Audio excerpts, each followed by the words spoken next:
All right. Check, check. Let's hit it.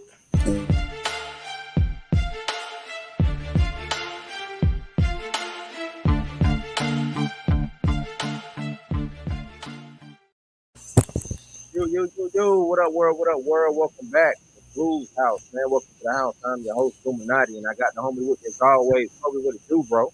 What's good, y'all? Yes, indeed. Yes, indeed, man. Uh, you know how I like to do. If you want to donate, go ahead, donate. Hit that www.buymeacoffee.com/Blues House, or you can hit my cash app at excuse me, $ Bluminati. That's $BLUMINATI. Like, subscribe, hit that notification bell, share. That's all I'm gonna say, man. You know what I'm saying? Share. You got XR right on time, man.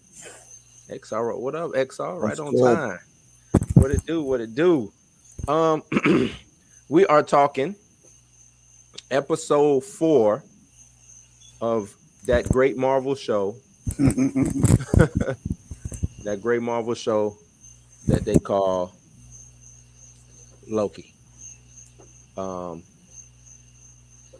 we just gonna hop right on into it, man. How did you feel about it? I felt the tonal shift that everybody said that episodes 4 and 5 where we're gonna feel. I definitely felt it. Like Right. it feels like it's a different show now. Yeah. Very much a tonal shift.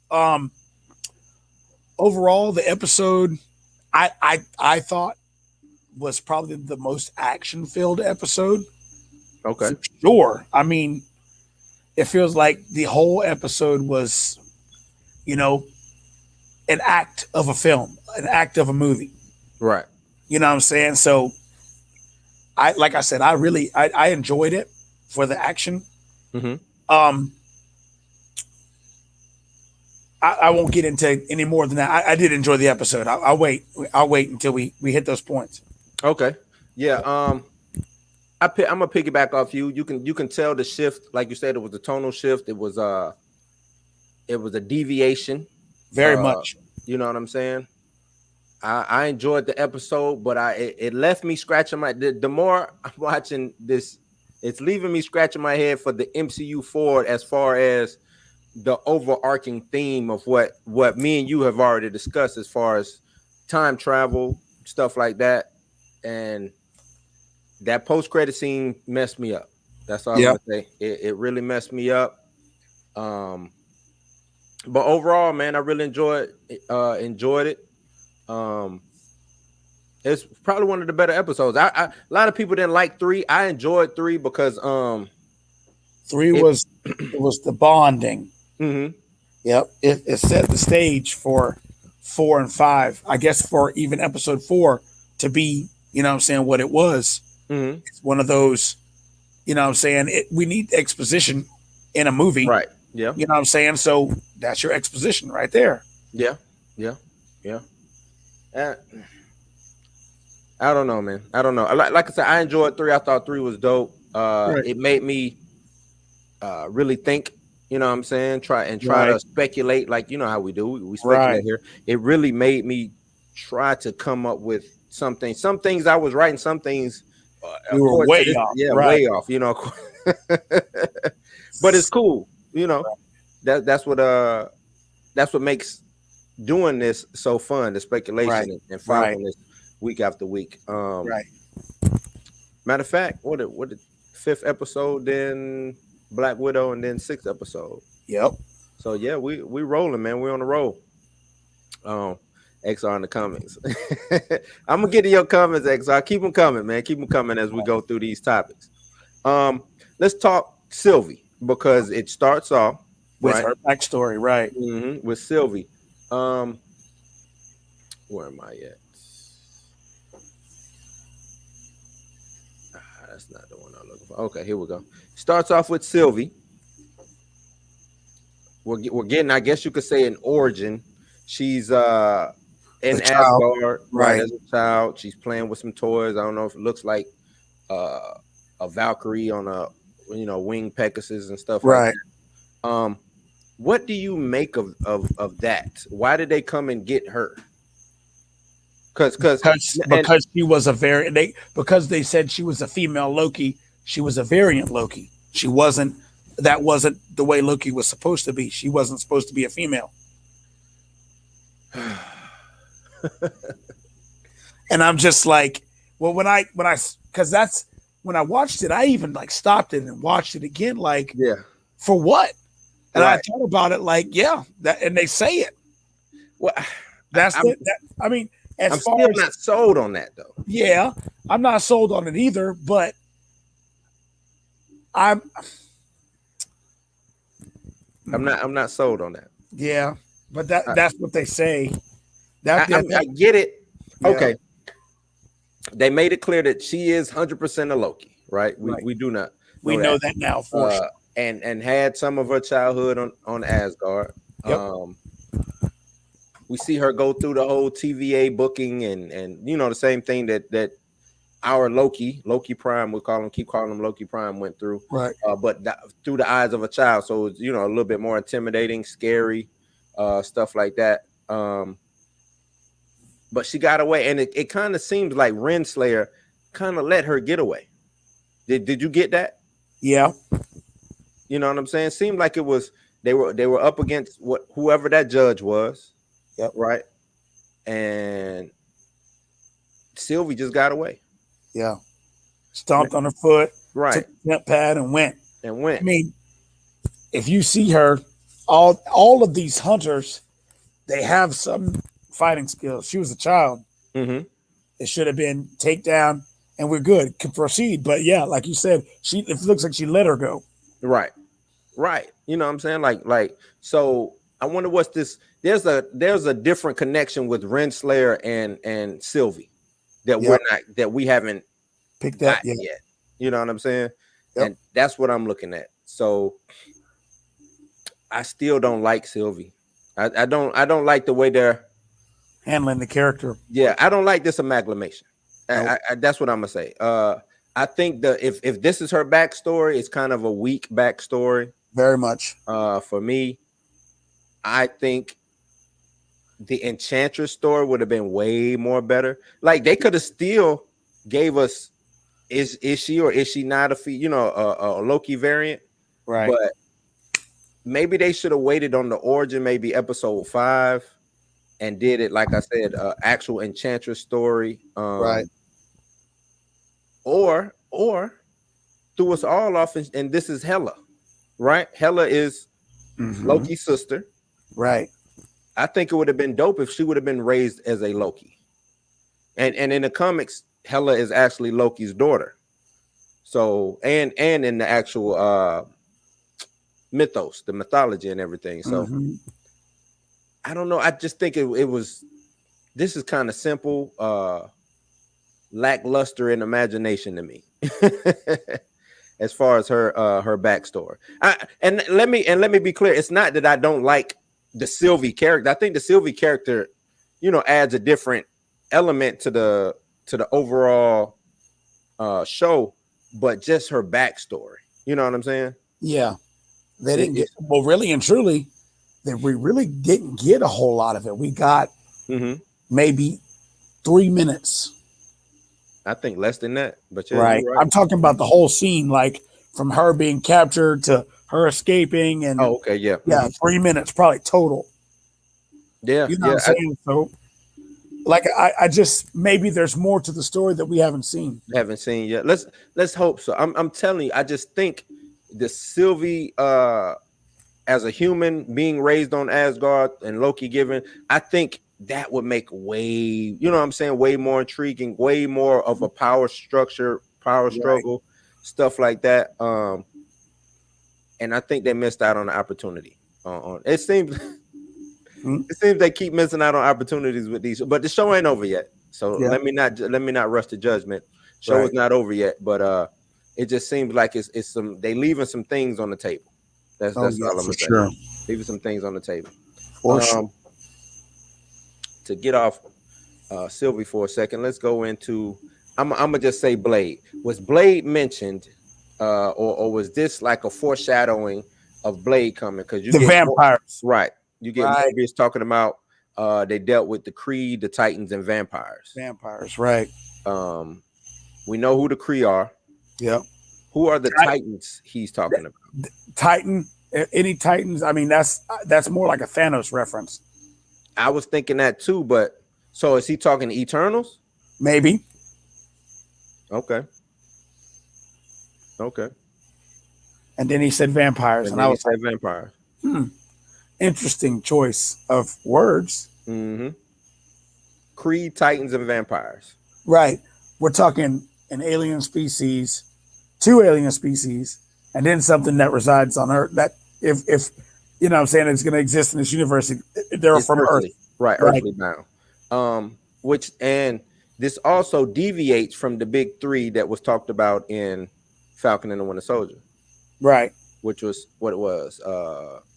Super soldiers, aliens, and robots. So which one is more important? Is it super soldiers, aliens, robots, or is it the Kree, Titans, and the vampires? Right. What's the official big 3? Right. you know what I'm saying? Mm-hmm. And like I said, we can talk about is that an Eternals connection when talking to Titans? And what did they? So, are there eternal variants out there? Now that would be the real kicker if you got these godly beings, because they some serious. I'm pretty sure that the mythos says that only Nexus beings are the only ones that don't have variants. Mm-hmm. So that means like Scarlet Witch, but Kang is supposed to be a Nexus being, and I think they're going to retcon that for this story. I don't think it works with the world they've built so far. Right. Well, I think it's a lot of things that aren't working right with the world that they're building thus far, and XR is going ham in the comments. I know. But I think there's a lot of things that isn't necessarily working or contradicting themselves when it comes to the way that they're writing these shows. Shows are still good, but then when you go back hindsight and start looking, it's a lot of holes, a lot of plot holes, stuff like that. And like I said, they contradict. You know what I'm saying? Come on. All right. What we got? Blade, Eternals. Oh, Kree. So we did. I think we did see a Kree in the TVA, right? No, we saw a Skrull. Skrull. That's right. We didn't see one in a. Nope, you're right. That was a Skrull. So we saw a Skrull being booked. We didn't see a Kree. I think that would have been dope to have a Kree show up. Mm-hmm. I mean, because I don't know, is it just a regular everyday Kree, or is this a warrior Kree? Right? Is it? You know, what I'm saying? Right. Yeah. Well, my thing is with the TVA being all knowing, beginning of time, end of time. It seems like they're only dealing with things that we've already seen. Of course. That's how they can tie in the fact that Kang has been manipulating the timeline. That's how they're going to tie the story together. Okay. They can just give you a flashback scene and film another scene close to it and just say, "Oh, he made." Because if you go back to the comics, like I know you know this, but there's no Vision and Scarlet Witch without Kang. Right. Mm-hmm. You know what I'm saying? There's a lot of these events that they've had pop up. I can see where Kang would make, you know what I'm saying, would help in some way, because some of the things they kind of just happen and it's like there's no explanation for it. That's an easy way to write him in. Yeah, yeah. And that's exactly the way they're going to. It's already there. That's why they can announce this character and it's already there. Right. As soon as they said time travel, I thought Kang the Conqueror. Kang, yeah. As soon as you got to. As soon as they said, like in game with the time travel thing, I thought Kang the Conqueror. I would like to see that on screen. Right. Yeah, you got to. You gotta.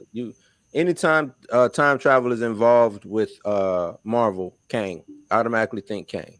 As a matter of fact, it's only two. I think Kang or Doctor Doom. That's it. Right.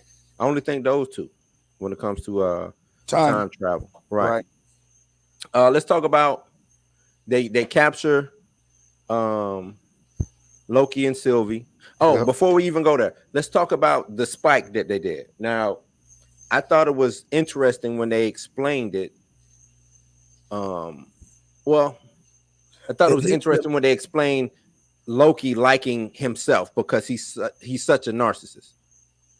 I thought that was actually probably the best way to explain that attraction. You know what I'm saying? Because in most cases you would think, yeah, that's damn dog, really, that's you. You know what I'm saying? But think about it. Who would love you more than you if you was a narcissist? You see what I'm saying? Right. Like, it's somebody who is so into themselves, so selfish, so self-centered, and they come across a female version of them. That's like the perfect, you know what I mean? I get it. That's like the perfect thing. But to deviate from that, what do you think that spike was? Why do you think them converging, coming together, created that steep timeline variation? I think, and this is where what I kind of felt. Mm-hmm. I think that, and like I said, this is kind of a flip to what you just said.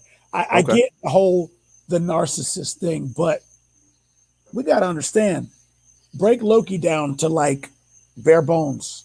Right. This Loki, anyway, you know, I mean, he knows everything that has happened to him. Mm-hmm. You know what I'm saying? He's lost multiple times.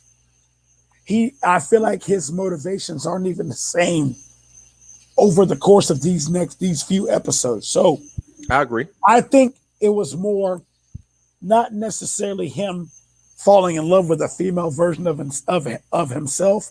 Mm-hmm. I think that the symbolism more was him learning to love himself or to love in general, because he hasn't.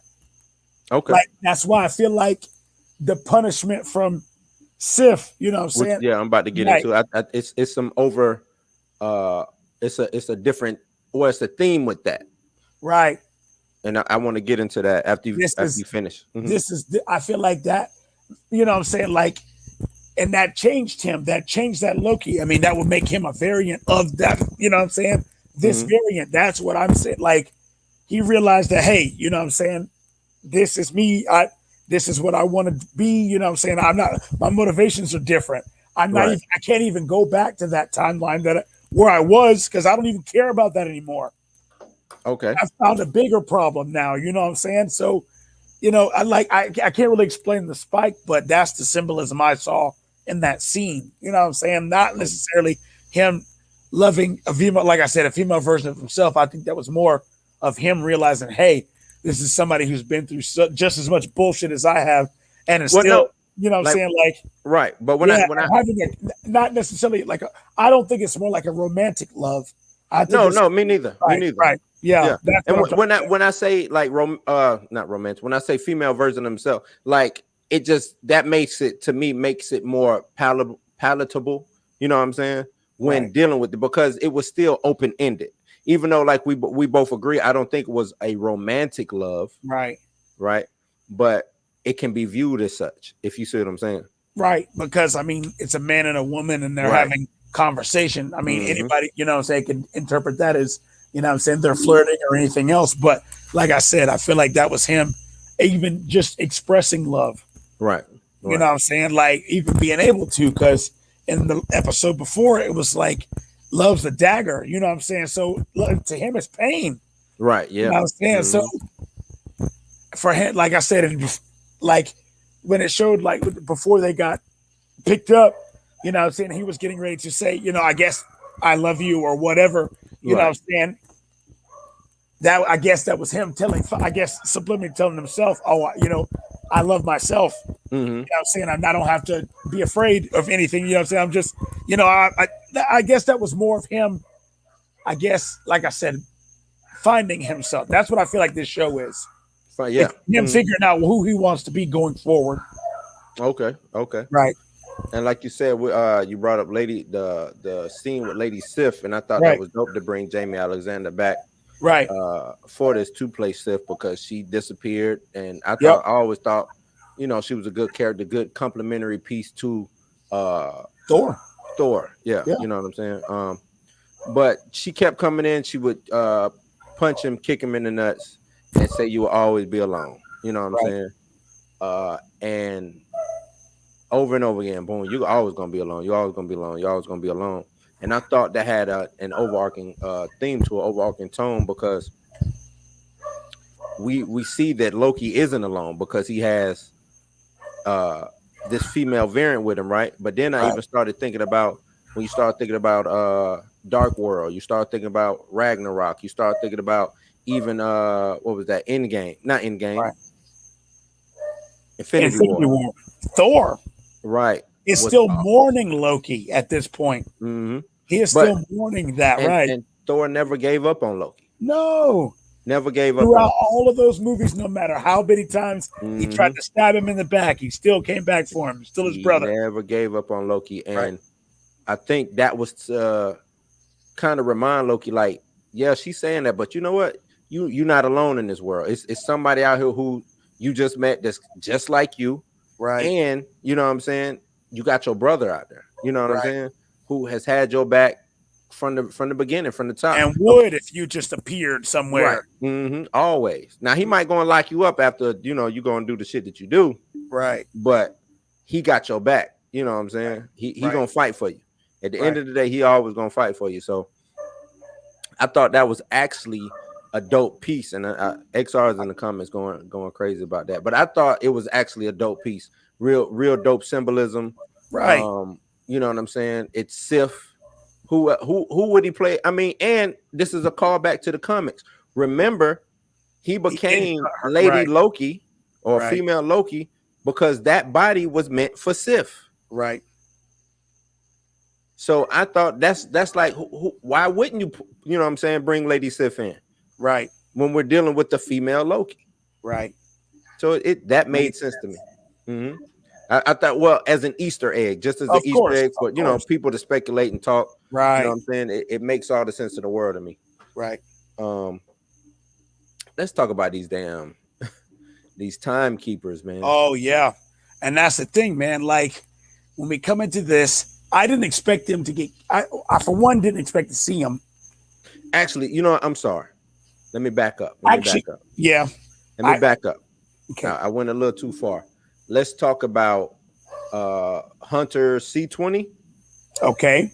And B-15. Yeah, I'm sorry. B-15.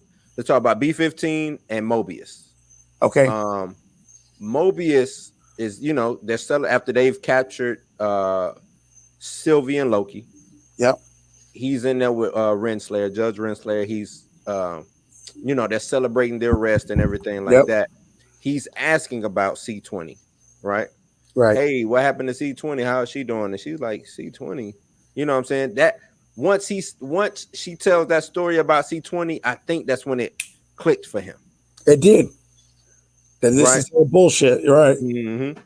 That's when it clicked for him because he was like, wait, hold on. C20, we were just talking to her. She's fine. You know what I'm saying? Like, yeah, she was a little woozy at first, but when I left, she was totally fine. And then Renslayer's like, nah, man. Afterwards, after y'all left, she started deteriorating. You saw her bullshit, right? Yeah. Uh-huh. And I think that's when it clicked for him. He did a switcheroo of the temp pad when it looked it up or whatever and seen the bullshit. And then let's go over to B-15? Yep. B-15, she saw her life. She goes to Sylvie. They go back to Roxmart. Roxcart. They go back to Roxcart. And Sylvie shows her the life that she had. So now, is she officially on? Like, will she be officially on those sides, or is she just acting out because she found out that this shit is bullshit? I don't know. I mean, I feel like they could zap her memories just as easy as they did before. Right. But that's what maybe they can't. Because why would they kill C20? Yeah. Maybe they can't. Maybe the person who could do it is gone. What if it's that? What if it's one of those? Well, we'll get into it. I'm gonna say that for later. All right, now let's go. Let's fast forward to the timekeepers. The fake ass timekeepers, I call them. Right. And here's what I'll say. I'll take it. I'll take it. I didn't expect them to see them so soon, but I did expect to see them because we still have to get the man behind the curtain. Mm-hmm. We had the Wizard of Oz, right? And they're the curtain, though, right? We haven't seen Oz yet. No, we've seen the great and powerful Oz. You know what I'm saying? We haven't seen Edward Oswald, or what was his name? Yeah. We haven't seen him. You know, we haven't seen him yet. So I just want to. I'm kind of puzzled on how they're going to write this. That's what I want to see. I'm kind of confused because if there's no real timekeepers, or if these were just the front, then that tells me that I feel like we will see Immortus. We have to. Yeah, we got to see Immortus. We have to. Because Kang doesn't make sense here, because this is after Kang. Right. This is after Kang at this point. Kang hasn't even gone back and saved Nathaniel Richards yet. So yeah. No, it's got to be Immortus, who is pulling the strings, or I think it might be a totally complete fake out, and it's going to be Loki. You think so? I'm not taking that off the board. I'll tell you that, because I think we want Kang too much, just like we wanted Mephisto, right? No, it's not that we want Kang too much. It's that they keep painting that picture. Right. What they did it with Mephisto. Not as hard. Not as hard. Okay. Not even near as hard. Because the Mephisto thing, yeah, it was there, but it was subtle. Mm-hmm. It wasn't visuals. And at this point, like I said, there was no real reason for Mephisto to be where he was. And if you go back and think about it in Westview, there was no real reason. But true. No, you're right. I'm just saying there was no real reason. Yeah. That was just fan speculation. Yeah. There was no real reason for him to be there. But actually, that would actually have jumped ahead in the story, because the walls hadn't even been, the reality hadn't even been shattered yet. He couldn't have come through. Right. If that was the case, Dormammu could come through at any time. And any, yeah. Shumagorath, anytime. You know what I'm saying? Any of the Eldritch Terrors, anytime. Mm-hmm. Chthon, anytime. That's what it would have made sense.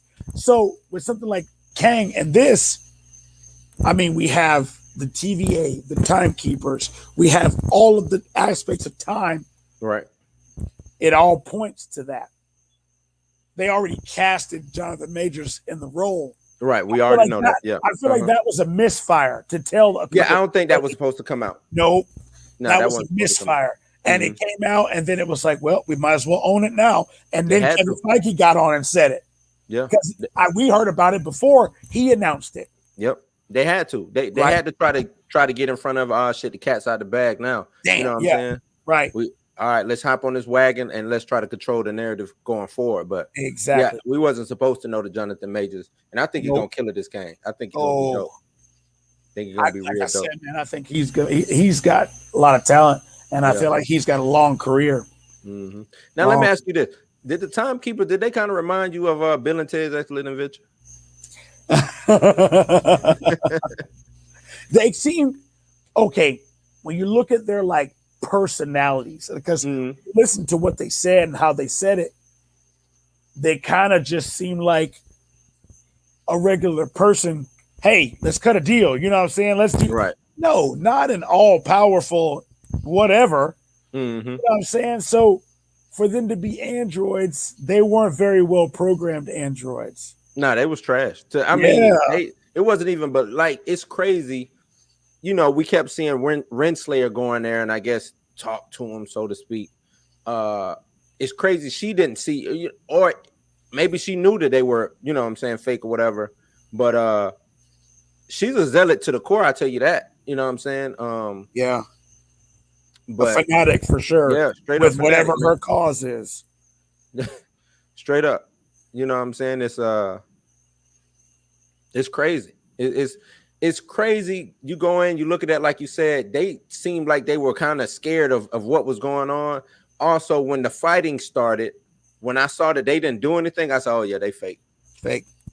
Yeah, that automatically made me believe that they were, you know what I'm saying, fake.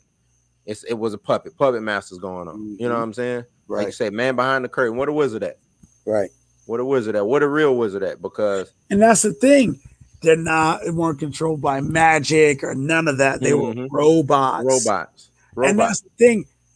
And I heard somebody say that they might have even been Doom bots. You realize if they had attacked Doom bots, that they fight back? Right. No, because they all think they're doomed. That's the crazy thing about a Doom bot is they think it doesn't know that it's not Doom. They fight back. Right. They totally 100% believe that they are Victor Von Doom. Right. So skirt that theory is dead. Yeah. Now, not to cut you off. Kang uses robots to take over. Yep. As figureheads. Right. And as positions of power. He uses robots to take over. I wonder if that was an homage to that. This is a foreshadowing of that. Yeah. You know what I'm saying? I mean, I wouldn't be surprised if in our MCU that there's characters that are robots. Now, I think that's what's coming. I think that's what we're about to get with Secret Wars. That's no. I feel like those people have been taken. Yeah, I feel like I think either. I mean, we know a Skrulls, but we're also forgetting life model decoys, LMDs, right? Yep. I think LMDs are going to be probably played up a little bit more in certain situations. And when Secret Wars pops off, it's going to be well, I'm sorry, not Secret Wars, Secret Invasion. I keep saying Secret War. Secret Invasion. Once that show comes in, I think you're going to be seeing a lot of stuff like that. You know what I'm saying? All right. Get into Renslayer. Yep. Why do you think she's such a fanatic? What's her deal? Why is she such a fanatic? Why is she 100% behind the TVA? I know she was brainwashed, but I mean, once you see that the damn motherfuckers ain't even real, and you still prune, you know what I'm saying, Loki, you still out here trying to fight. What is her actual story? Like, we know her comic story. We know she's Kang's pseudo wife, so to speak. She, in one reality, she loves him. Another reality, she doesn't. You know what I'm saying? She kind of uses Kang, stuff like that. But they're tied at the hip through destiny, through time anyway. You know what I'm saying? So is this just Marvel picking and choosing how they want to use Renslayer when it comes to Kang? What's going on with that? I feel like this is the pick and choose. Okay. Because, like you said, we don't even have Kang as a character yet. We just know he's going to be there in the future, and they're foreshadowing that. I feel like I said, I don't think she's under any kind of mind control, but I feel like she's been shown, hey, we have the technology to go and do, you know what I'm saying, and to rule. Right. All you have to do is play this part. And you're totally in charge of everything. Because, you know, you had the judge before her. I wonder what happened to him. Right. You know what I'm saying? Because the way I look at it, she should have always been judge. If I'm... That's the thing. If she started out as a hunter, then she's a variant. Right. That makes her a variant. You know what I'm saying? Or maybe variants don't exist. We just snatching people up. Maybe we just kidnapping. You know what I'm saying? Off of... Well, I guess... What's a variant now? Because, and I'm gonna get into that after I go over this little last piece. Matter of fact, let me hop on this last piece. So we got the post-credit scene. Yeah. Pull up the picture. Yeah, hold on, give me a second.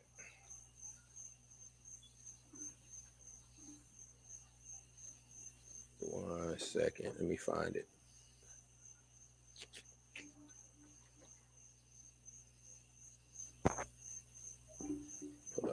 picture. And I'm gonna get to y'all comments after we go through all of this. Cause I see y'all going in there. Trey, what up, my big brother in the comments, man? What's good, big bro? Yeah. Let me find the picture. I just saw it.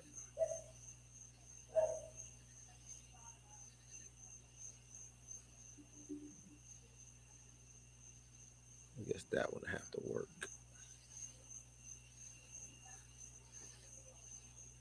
Okay, here we go. Here we go. Okay.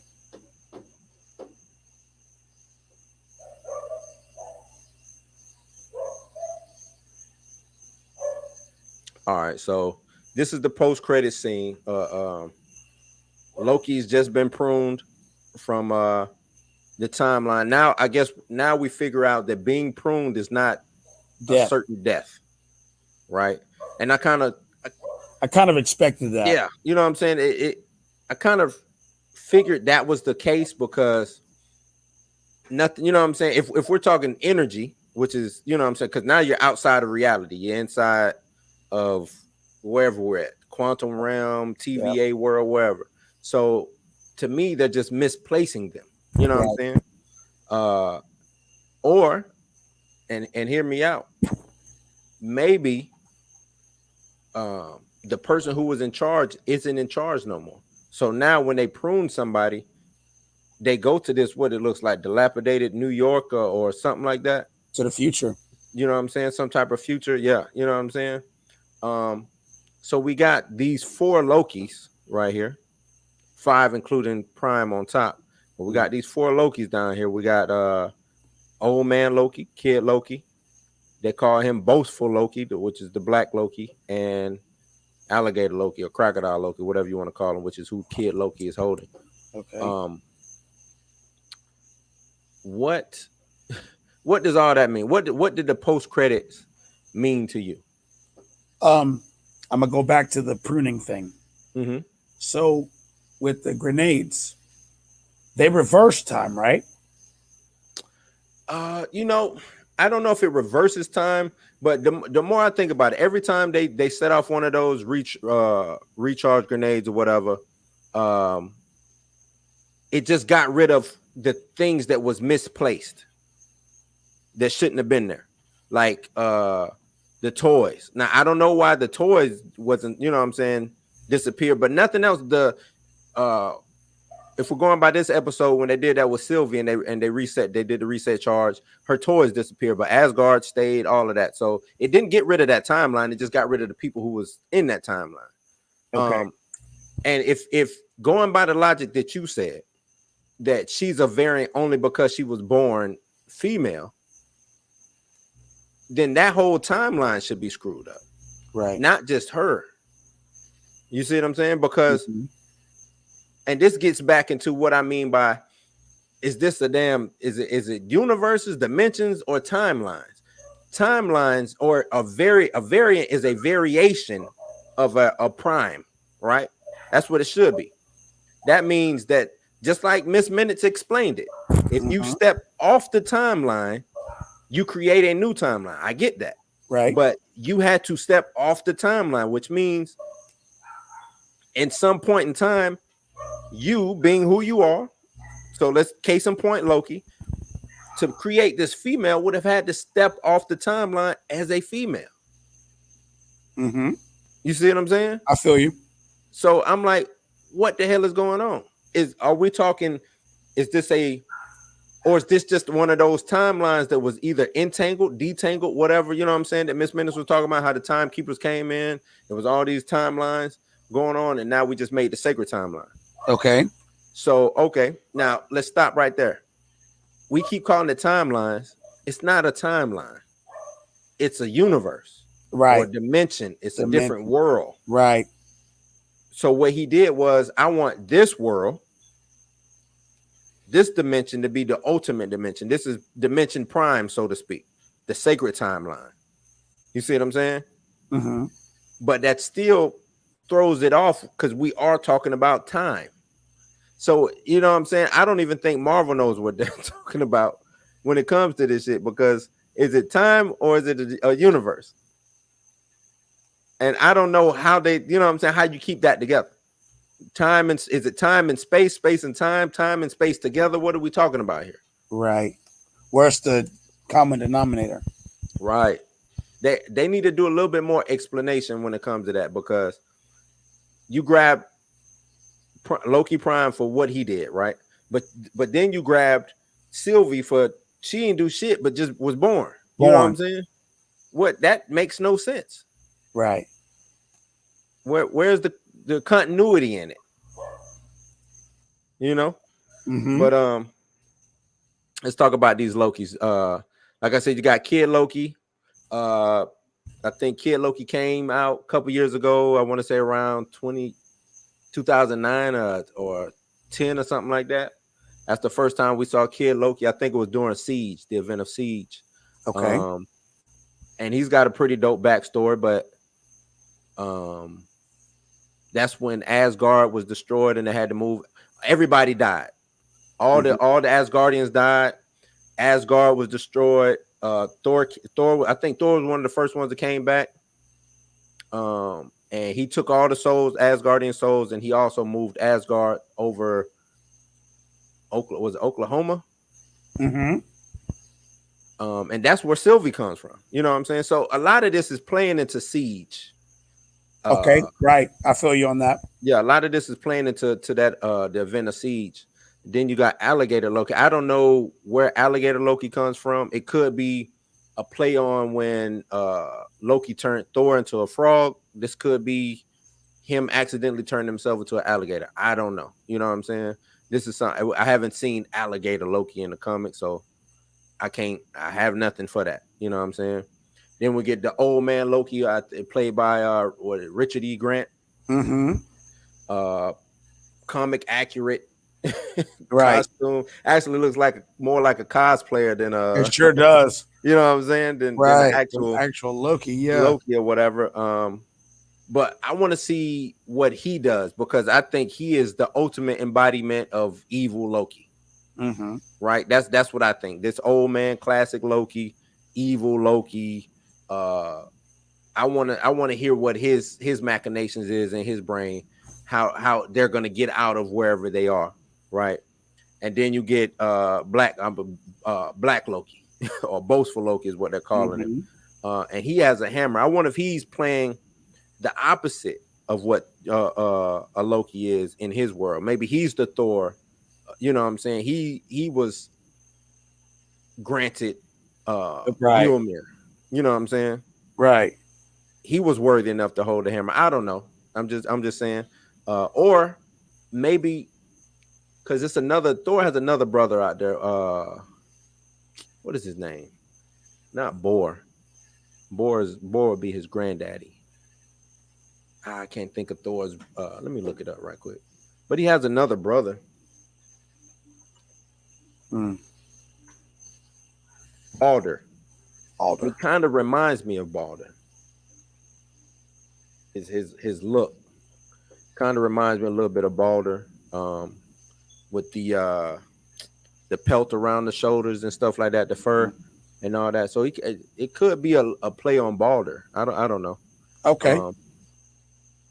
But they say, basically they give him the Terminator line, come with me if you want to live. Right. What's next? That's what I'm asking. What's next? Okay. What I think they are, and I've been saying this, they are agents of chaos. Okay, yeah, she keeps saying that the universe creates chaos kind of to right itself. They are agents of chaos. Okay. They are there to keep there from being a sacred timeline. They are there to cause events around time, and I feel like that's what Loki is. That's his future. Is to hop around and create chaos. Chaos, right. Or mischief. Mischief. That's what we'll call it. Yeah.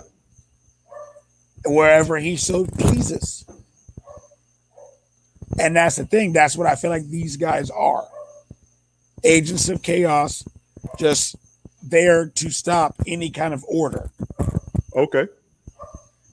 And I feel like they don't have like I said, with that's their common denominators. They're all some version of Loki. Right. Agreed. Yeah. So, like I said, I think that's what they like. We keep talking about like counts of kings or whatever. This is a counts of Council of Lokis, Loki's. right? That are out to create chaos. Mm. Okay. Okay. I mean, because right now I don't have a That's where what's next. right. That's where I think it's going Yeah. forward, and I that's don't. why like I said, that's just the running theme of Mhm. this phase is chaos. Okay. Okay.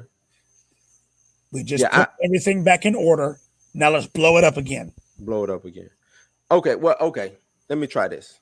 So we know after the events of Siege, we have Kid Loki, Eichel, Lady Loki.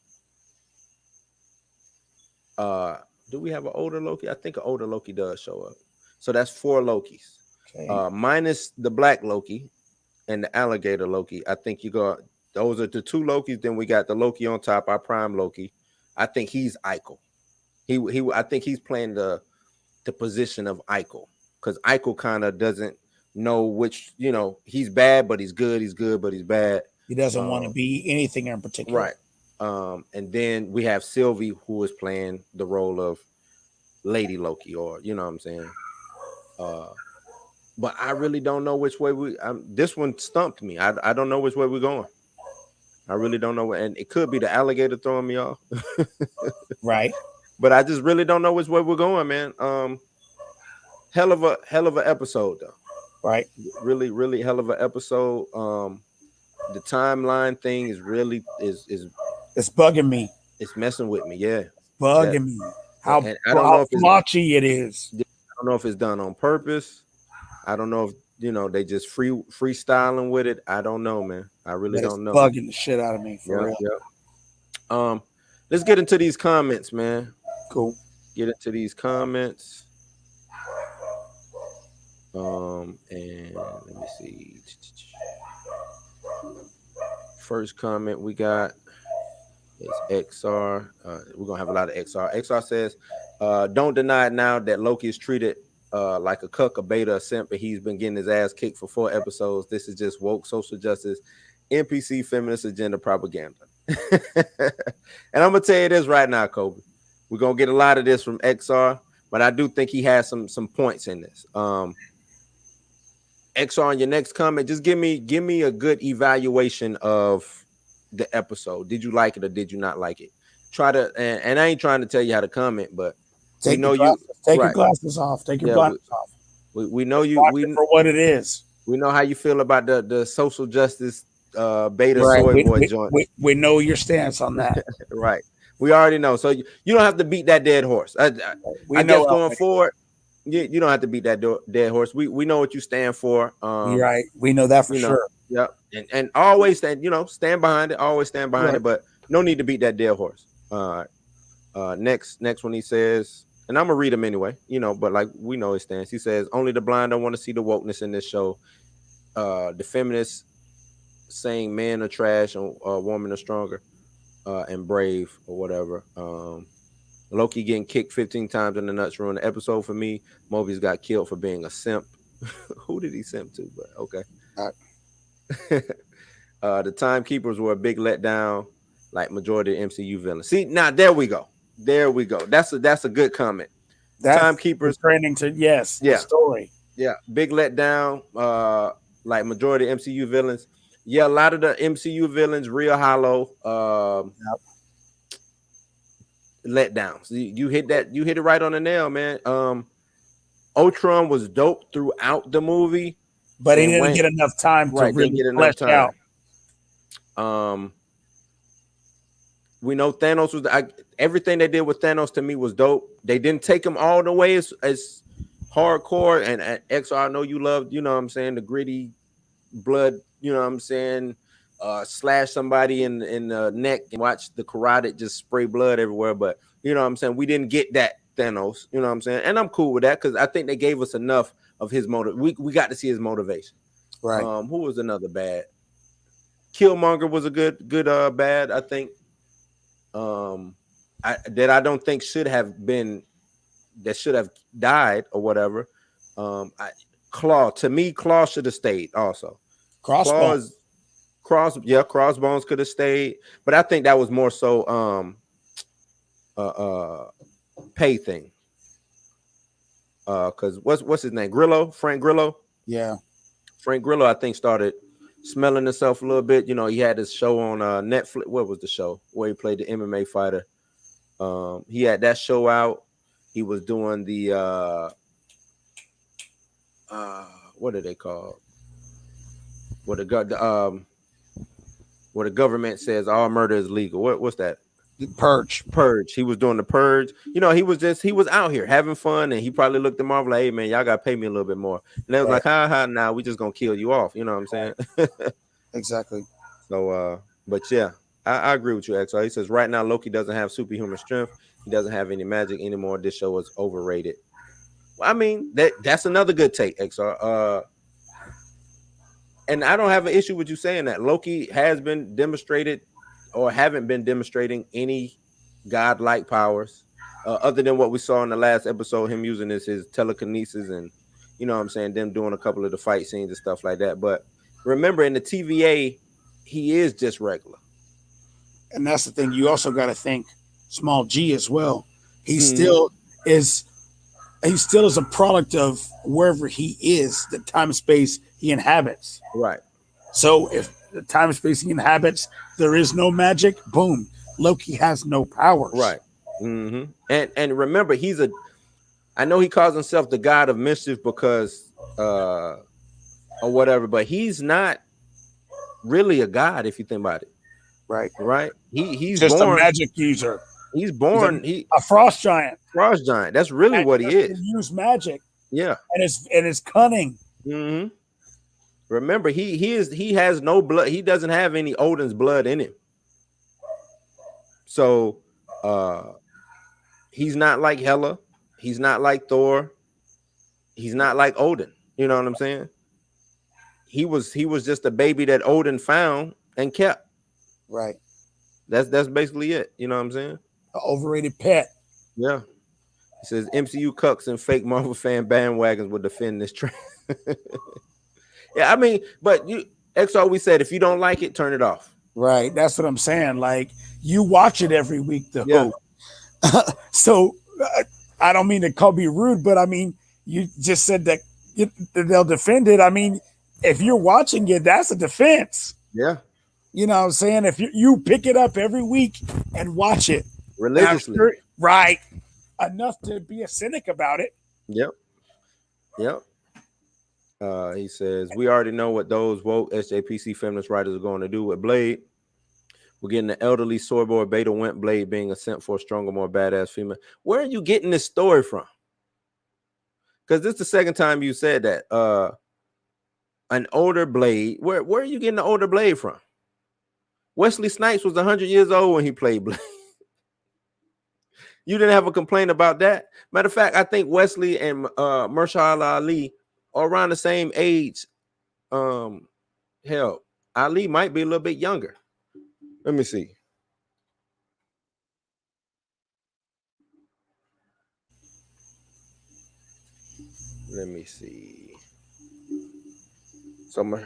So yeah, 47. And how old is Wesley?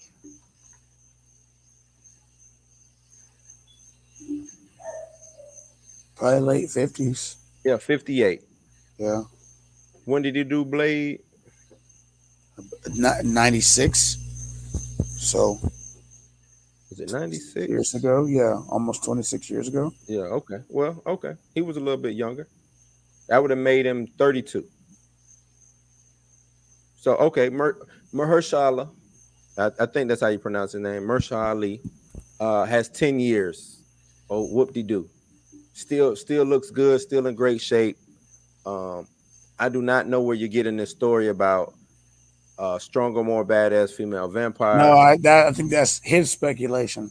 Is that that's what we're gonna see on screen? I know that they were talking about that in the comics. That never happened.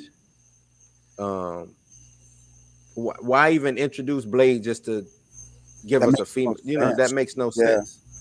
None at all. He said Blade will sparkle in the sunlight and drink soy milk. Vampire Club is going to be safe space Disneyland. I don't know what that means. And I'm gonna tell you this, XR. Right now, the news that's coming out is they're getting ready to gear up R-rated shows to be on Hulu. That's what Disney put out. Disney's getting a Hellraiser remake. Hulu's getting a Hellraiser remake. They're gearing everything up to do R-rated. You might get an R-rated Star Wars coming up. You might get an R-rated Marvel show. You might get an R-rated just a Disney show. They're gearing up to do Disney stuff on Hulu that's R-rated. I'm sorry, R-rated stuff on Hulu that's Disney. They're gearing that up. Right now, they just need a test bed. Once Deadpool or they figure out some other type of film that's R-rated, if it works on the streaming side, they'll play with it a little bit more. You gotta let them play with it. Why if I'm winning with PG-13 or TV MA, right? Why would I try to push the envelope a little bit more? I don't need to do that. I'm winning. Don't, you know what I'm saying? You don't change up your formula just to appease one person. You know what I'm saying? You don't do that. He says, I heard they made Taskmaster born watered down loser. In the comments, he was one of the most complex villains in Marvel. If that's what you think, I never saw Taskmaster more than a glorified henchman. Always working for someone. Yeah. Never for himself. I've always seen him. Right, mercenary. What is a mercenary? A mercenary is somebody who's contracted to do work. That's a mercenary. I never really saw him as complex. Mercenaries are contract killers. Yeah. Good character. Complex now. We when Taskmaster show up, we know he's there just to hurt somebody. We're never gonna get we're not gonna get words of wisdom from Taskmaster. He's there to shoot somebody in the face. To shoot somebody. Right. He's there to do a job and go home. That's it. Big bro Sylvester Rick says those are the robots from Iron Man 2, the ones the Russian dude made. Yeah, what was that? The life did he make the life model decoys? Do you remember? I think that was because Justin Hammer gave him the tools and he was in the warehouse, right? Right. Okay. Yep. Yeah. All right. Okay, that's big right. bro. Look at you paying attention, man. I don't look. Those Iron Man 2 was good. Like Iron Man just didn't hold my attention. I liked the first one because it was brand new, shiny. You know what I'm saying? 2 was good. 3 just. Go back and watch that film. What? Which one? 2 or 3? 2. No, I like 2. But it was a lot going. You know, the thing with 2, it was a lot going on. Yeah. You know what I'm saying? Believe it or not, it was a lot going on. You know what I'm saying? And then 3 had a lot going on top of a lot going on. You know what I'm saying? Yeah, 3 different main plots. Yeah. So let me see. He says, I have no hope for Blade and Moon Knight to be done right. The feminists, and he capitalized feminist. Who is these feminists you keep talking about, man? Definitely hate men so much. If they hated men so much, they would have already given you an all-female Avengers or all-female whoever. You know what I'm saying? You have. This will be the second female superhero movie to come out this side of Marvel. Right. They got a time. They got a team up in the end of Endgame for like 10 seconds. 10 seconds. This will be the second, like I said, second female movie superhero that you're getting from Marvel. First was Captain Marvel, and now you're getting Black Widow. Scarlet Witch couldn't even carry her show on her own. It had to be called WandaVision. So she didn't even get a solo film. Nope. So if, these feminists that you keep talking about, because if I was a feminist or if I had some kind of agenda like that, trust and believe, I'm not going to be doing little slapstick jokes about kicking somebody in the nuts just to make this female look better. I'm going to just, nope, we're not doing a Loki show. We're going to do a Lady Sif show. Nope, we're not doing a Captain America show. We're going to do whoever. You know what I'm saying? Like, that's, if that was the feminist agenda, then that's the shit that they will pull. I don't understand how Sif kicking Loki in the nuts over and over and over again is pushing a feminist agenda. Boys kick each other in the balls all the time. Yeah, they do. That's like growing up. I mean, that's a thing. And it has been. And XR at your age, I know that you've played the game. I know you've played the game. So what I don't understand how that can be pushing a feminist agenda. It was her being upset because he cut her hair. And it was a little slapstick comedy, but that was it. That was it. He said they made the timekeepers fake because they can't write cosmic entities. That's okay. Not true. So which ego, cosmic entity have they really explored though? That's been like a long-standing thing. Ego. No, that was just one movie. Well, I'm just saying. He said because they can't write cosmic entities. Oh. I'm just saying they've given us cosmic entities. Right. We've gotten ego. Right. We've gotten what is it? The collector and the grandmaster. The grandmaster. We've they're the watchers. They're cosmic entities. We've seen cosmic entities. Right. Eternals is coming out. They're cosmic entities, which will be bringing on the Celestials, which are the ultimate cosmic entities. So just stay consistent. Just stay consistent, XR. Right. Sometimes I wonder if XR be watching these stuff, man. He might be trolling us, and we just keep falling for it. Yeah. No, I mean, I'm not falling for it, but it is what it is. Yeah. My brother says, I spoke with the writers for the show, and they let me in on who is behind the curtain. He says, not Dormammu. It's not Kang or Mephisto. It's Crumb. Crumb sits on his mountain hunter and looks down on your guy. Yeah, I know, man. Yeah. He says, no cap, don't release that info to anybody. That's a Conan reference if y'all don't know, man. Crumb, who is also owned by Marvel right now. He says Phase 4 is going to be more like Phase Woke. Okay. Word 789, welcome, man. Welcome. He says, I dig the alligator Loki. True. That I mean, I just want to know what's going on with the alligator. You know what I'm saying? I just want to know what's going on with that. He says, I'm completely confused with this whole timekeeper thing because are they watching the timeline or are they looking at multiple universes? And that's what I'm talking They haven't been clear on that. They need to clear that up. What are we dealing with? Because because this has implications going forward. Multiverse of madness, right? Because now they're calling it the multiverse of madness. But over here with Loki, we're dealing with timelines. So that's an inconsistency upon itself already. You see what I'm saying? If we go into Spider-Man and the plot leaks that we talked about already, this Spider-Man, that Spider-Man, that's multiple universes. That's not different timelines. You know what I'm saying? What is going on here, man? What in the actual fuck is going on? Let us know. Another thing that I didn't understand with this episode is we went from all these events were past Nexus level, and then when they show us the timeline again, boom, flat all over again. Right. Wow. I guess they handled them. I don't know. You know what? I noticed that. That fast though. Well, time works differently in the TVA. I guess. Time works differently. He says those 3 Loki don't mean shit. They're going to get castrated, emasculated, nerf watered down like every male character in the in the MCU. You think was Captain America nerfed, emasculated, watered down? What you think, Kobe? You think he was watered down? No. I thought he was as is. I thought he was comic accurate. Yeah.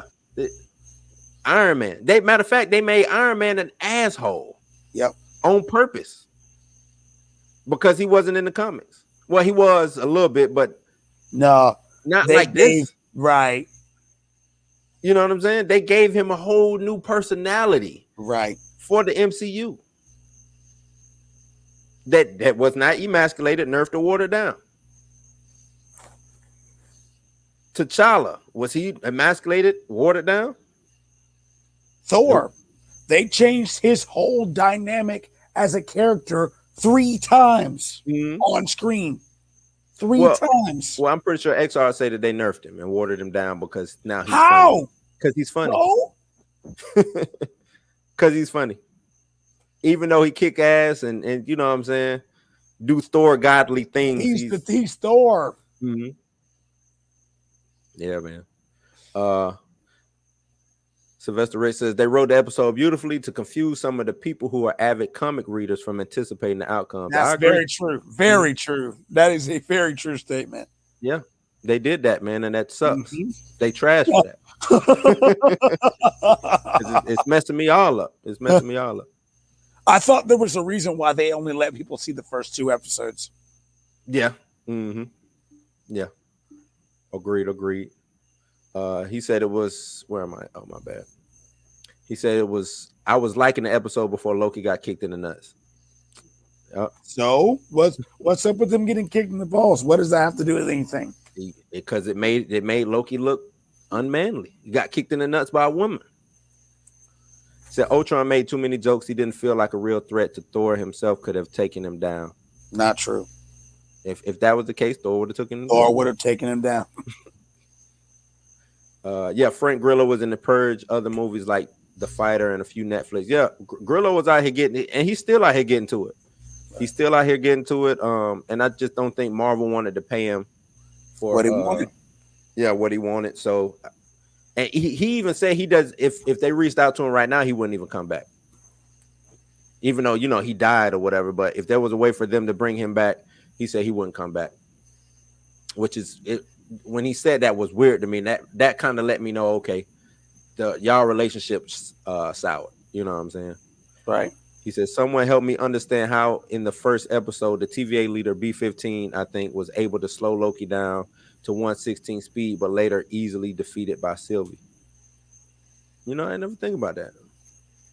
Maybe because she got the upper hand. That's the only thing I could think of. She got the upper hand. I don't know. That's a good question. So the fight between Sylvie and B-15 was outside of the TVA. Yes. Was it? Yeah. Well, so was with Loki. That's what. Remember, they was in right the desert. Right. That's a good question, man. These are the plot holes. You know what I'm saying? Right. Some of the things that XR, like I said, XR brings up a lot of good points. It just gets overshadowed by the other stuff. And that's the thing. Another question is, how can they control time like that in the real world? Mm-hmm. In the main timeline, they can only go to it and leave it, or destroy it or do whatever they're doing with the grenades. Mm-hmm. Oh, I got a question. So when he deviated in that first episode, they reset the timeline. Was he still in the year 2012 and he just teleported to the desert, or was this back in the day? They never really gave us that, but they reset the timeline. So did it kill all the kids and stuff that was there? Because what did they reset? It was just Loki, right? You know what I'm saying? I don't know. Walked in and he was there. Yeah, he said Disney ain't throwing their Marvel characters in Hulu. They canceled the Hellstrom TV show because it was too dark and mature for their childish, goofy snowflake asses. That's not why it was canceled. It was canceled because Marvel Television does not exist anymore. That's why it was canceled. It was actually the last Marvel Television show. So, which includes Agents of S.H.I.E.L.D., what's the other show? Agent Carter, Cloak and Dagger, right? The Runaways. What you say? Inhumans, right? So there's the division of Marvel Television does not exist anymore. It was that was the last show. They only ran it because it had already finished production. You see what I'm saying? They didn't have to put it on Hulu. They could have just threw it in the can and just forgot about it. But they figured, hey, we'll just throw this out there or whatever. It had nothing to do with it being dark. It's on Hulu. Right. MODOK is R-rated on Hulu. Right. MODOK. There you go. MODOK is R-rated. You talking about a show with blood, guts, cussing, and all types of stuff like that. All of that. That's MODOK. Right. You got that. So you saying that they're scared or they're snowflakes Not true. is contradictory to them Right. putting MODOK on Hulu. Right. And people Which are goes watching back it. right. And that goes back to my point. It's they're using Hulu as a test bed. As a springboard. That's it. Right. He says they are now trying to embarrass all male characters. It started with the Hulk, then Thor. Now, see, I told you we were gonna say that. Now Loki. I ain't got no, I have no words. Yeah, I don't know. He says, bro, so you love getting kicked in the nuts. For me, allowing that is a sign of a beta cuck and a simp. Sorry, the woke SJ agenda doesn't go with me. I know y'all are Disney. You don't know me. You don't know why would any man like getting kicked in the nuts? I don't understand that. Like, I don't understand your argument. So who would love that? Right. But that's why he was put in. That was a punishment. Torture. Right. It was torture. How would you torture somebody who is narcissistic? Right. You embarrass them. You make them look bad. You take everything that they love, downplay it. Right. Oh, you think you the man? Nope. Let me show you. Just remember this right here that kept happening, or that you did the Sif. We're gonna do that to you over and over. That's why he didn't like it. Because to him, he's better than Lady Sif. But there was nothing he can do. Every time Sif came in there, he pleaded, he tried to do what he could do. Sif always kicked him in the nuts. Right. That's torture, man. That's what you're missing. This has nothing to do with emasculation of him being a male. This was emasculation of his actual psyche ego, of being a narcissist. That's it. That's it. He says, bro, I can tell I'm not the only one who thinks the Loki show is woke. It's only going to get worse. Well, like I said, XR, I told you, supply links. Give me some links, man. I don't care if it's a YouTube page, Reddit, 4chan. Show me some links so I can see what other people are talking about, because I'm not getting that. I'm getting people are confused like about the timeline. Nobody's really looking at it like on some beta soy boy in social justice NPC stuff that you're talking about, other than you and good old Eric. You know what I'm saying? He's the only other guy that I see saying that. You know what I'm saying? You and a good old Eric. So that's two out of millions of people on the internet. So if you can supply a link with other like-minded, because look, man, if y'all got good points, spread the wealth, my guy. But you right now, you're just giving me fluff. That's it. You're just giving me fluff. Nothing. You're not getting me any kind of support. Where your backup at, bro? Give me something that backs up your point, and I'll rock with it all day if you give me some backup. That's valid, right? Right. Caleb, what's up, Caleb? He says episode was great. Don't know how I feel about the Loki Sylvie romance. Though on one hand, Loki is falling for another version of himself. Is the most Loki. That's exactly what I said. Very narcissistic, as Mobius said. Yeah, that's how I looked at it too, man. That's how I looked at it too. But I don't think that was going back to what Kobe said. I don't think that was the point that they were trying to drive home. I just think they kind of slid that in there. You know what I'm saying? But what did you say about that, Kobe? I think it was more of him getting into more like the fact that he could love. Mm-hmm. Right. Because who else did he love? Mm-hmm. But himself. Right. And now he loved himself, but he didn't know that he loved himself. Is that what you're trying to say? Right. Okay. Mm-hmm. Or he didn't know how to love himself the right way. This is showing this Loki growing out of, hey, I want to take over the world, and hey, I don't know what I want to do. Right. That's exactly what I see. Maybe I don't want to take over the world. Maybe I want to do some other stuff. Right. Right. Okay. He says Disney's already trying to censor Ryan Reynolds' ideas for Deadpool 3. I highly doubt they're going to do justice to Marvel dark nature characters. Deadpool is not a dark character. Deadpool, if you're talking soy boy, NPC, woke, that's what Deadpool is. Deadpool is the all-inclusive catch-all. Right? The character that can say anything. Right. He's non-binary this comic. He's gay this comic. He straight this comic. He That's what I'm marries saying. Like, corpse this and comic. this is one of your favorite Right, characters. and this is one of your favorite. Right, but Go back and read. he is the opposite, or Look he's at the movies. He right. does feminist things in the movies. Oh man, come on, dude! If you're gonna argue it, argue every point. Have a stance 100% on that side. Don't just throw blame where you feel like it needs to be thrown. Yeah, Deadpool is the ultimate inclusionist. Right. Ultimate inclusionist. One minute he'll be yelling girl power. Next minute he'll be, you know what I'm saying, with a man, kissing a man, right. or you know what I'm saying? That's right. That's the character of Deadpool. That's what they made him out to be. Right. And even Rob Liefeld was like, I probably wouldn't have took the character that way, but I like what you did with my character. Because it opened up a whole shitstorm, a new door, and it made him popular. Right.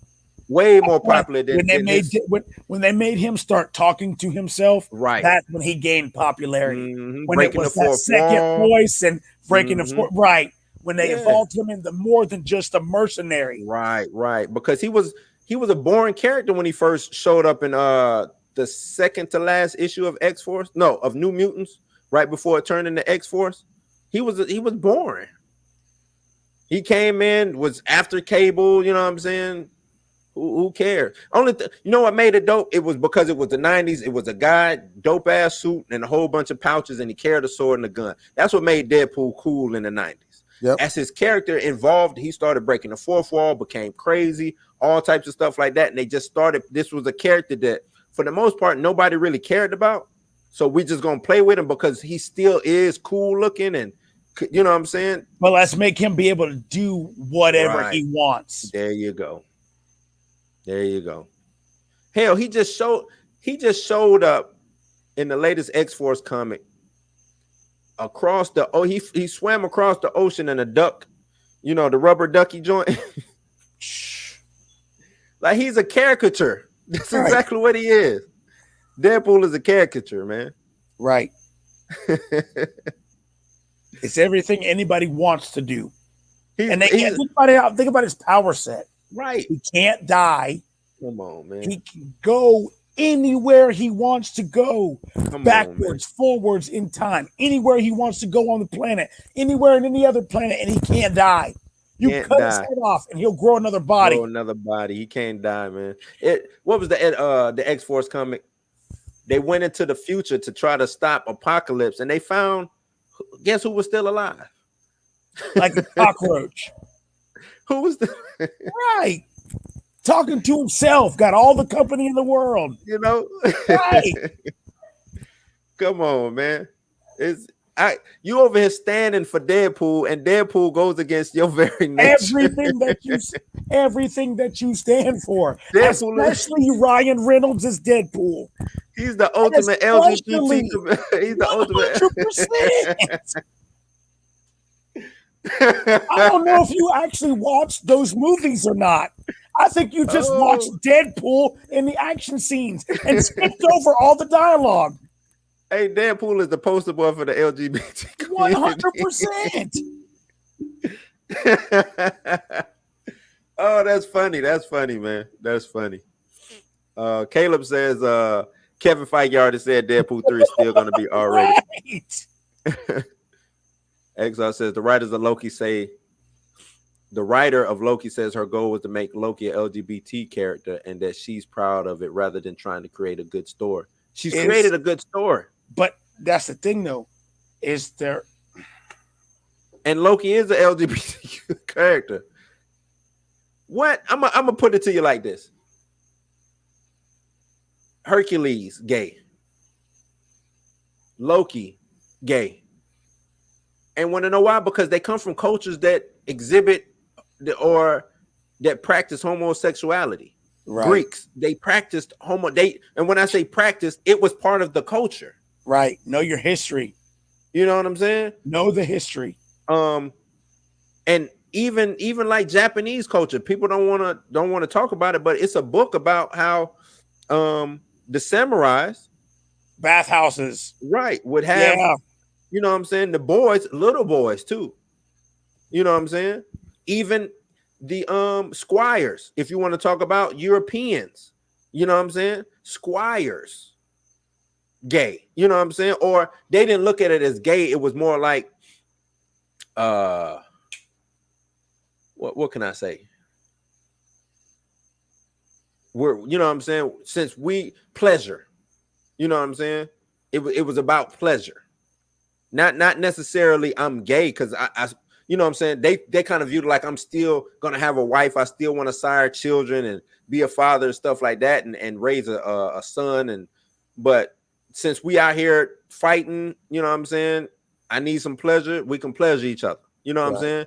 Go read the history of you know what I'm saying, a lot of these cultures, and you will see that homosexuality is prevalent in a lot of those cultures. So when you're dealing with the Nordic culture, heavily European, when you're dealing with the Greek culture, heavily European, that's part of the culture, man. That's part of their culture. It you know what I'm saying? It wasn't boosted up, but that's part of the culture. He's telling us to look up Yellow Flash 2 videos. He talked about the wokeness.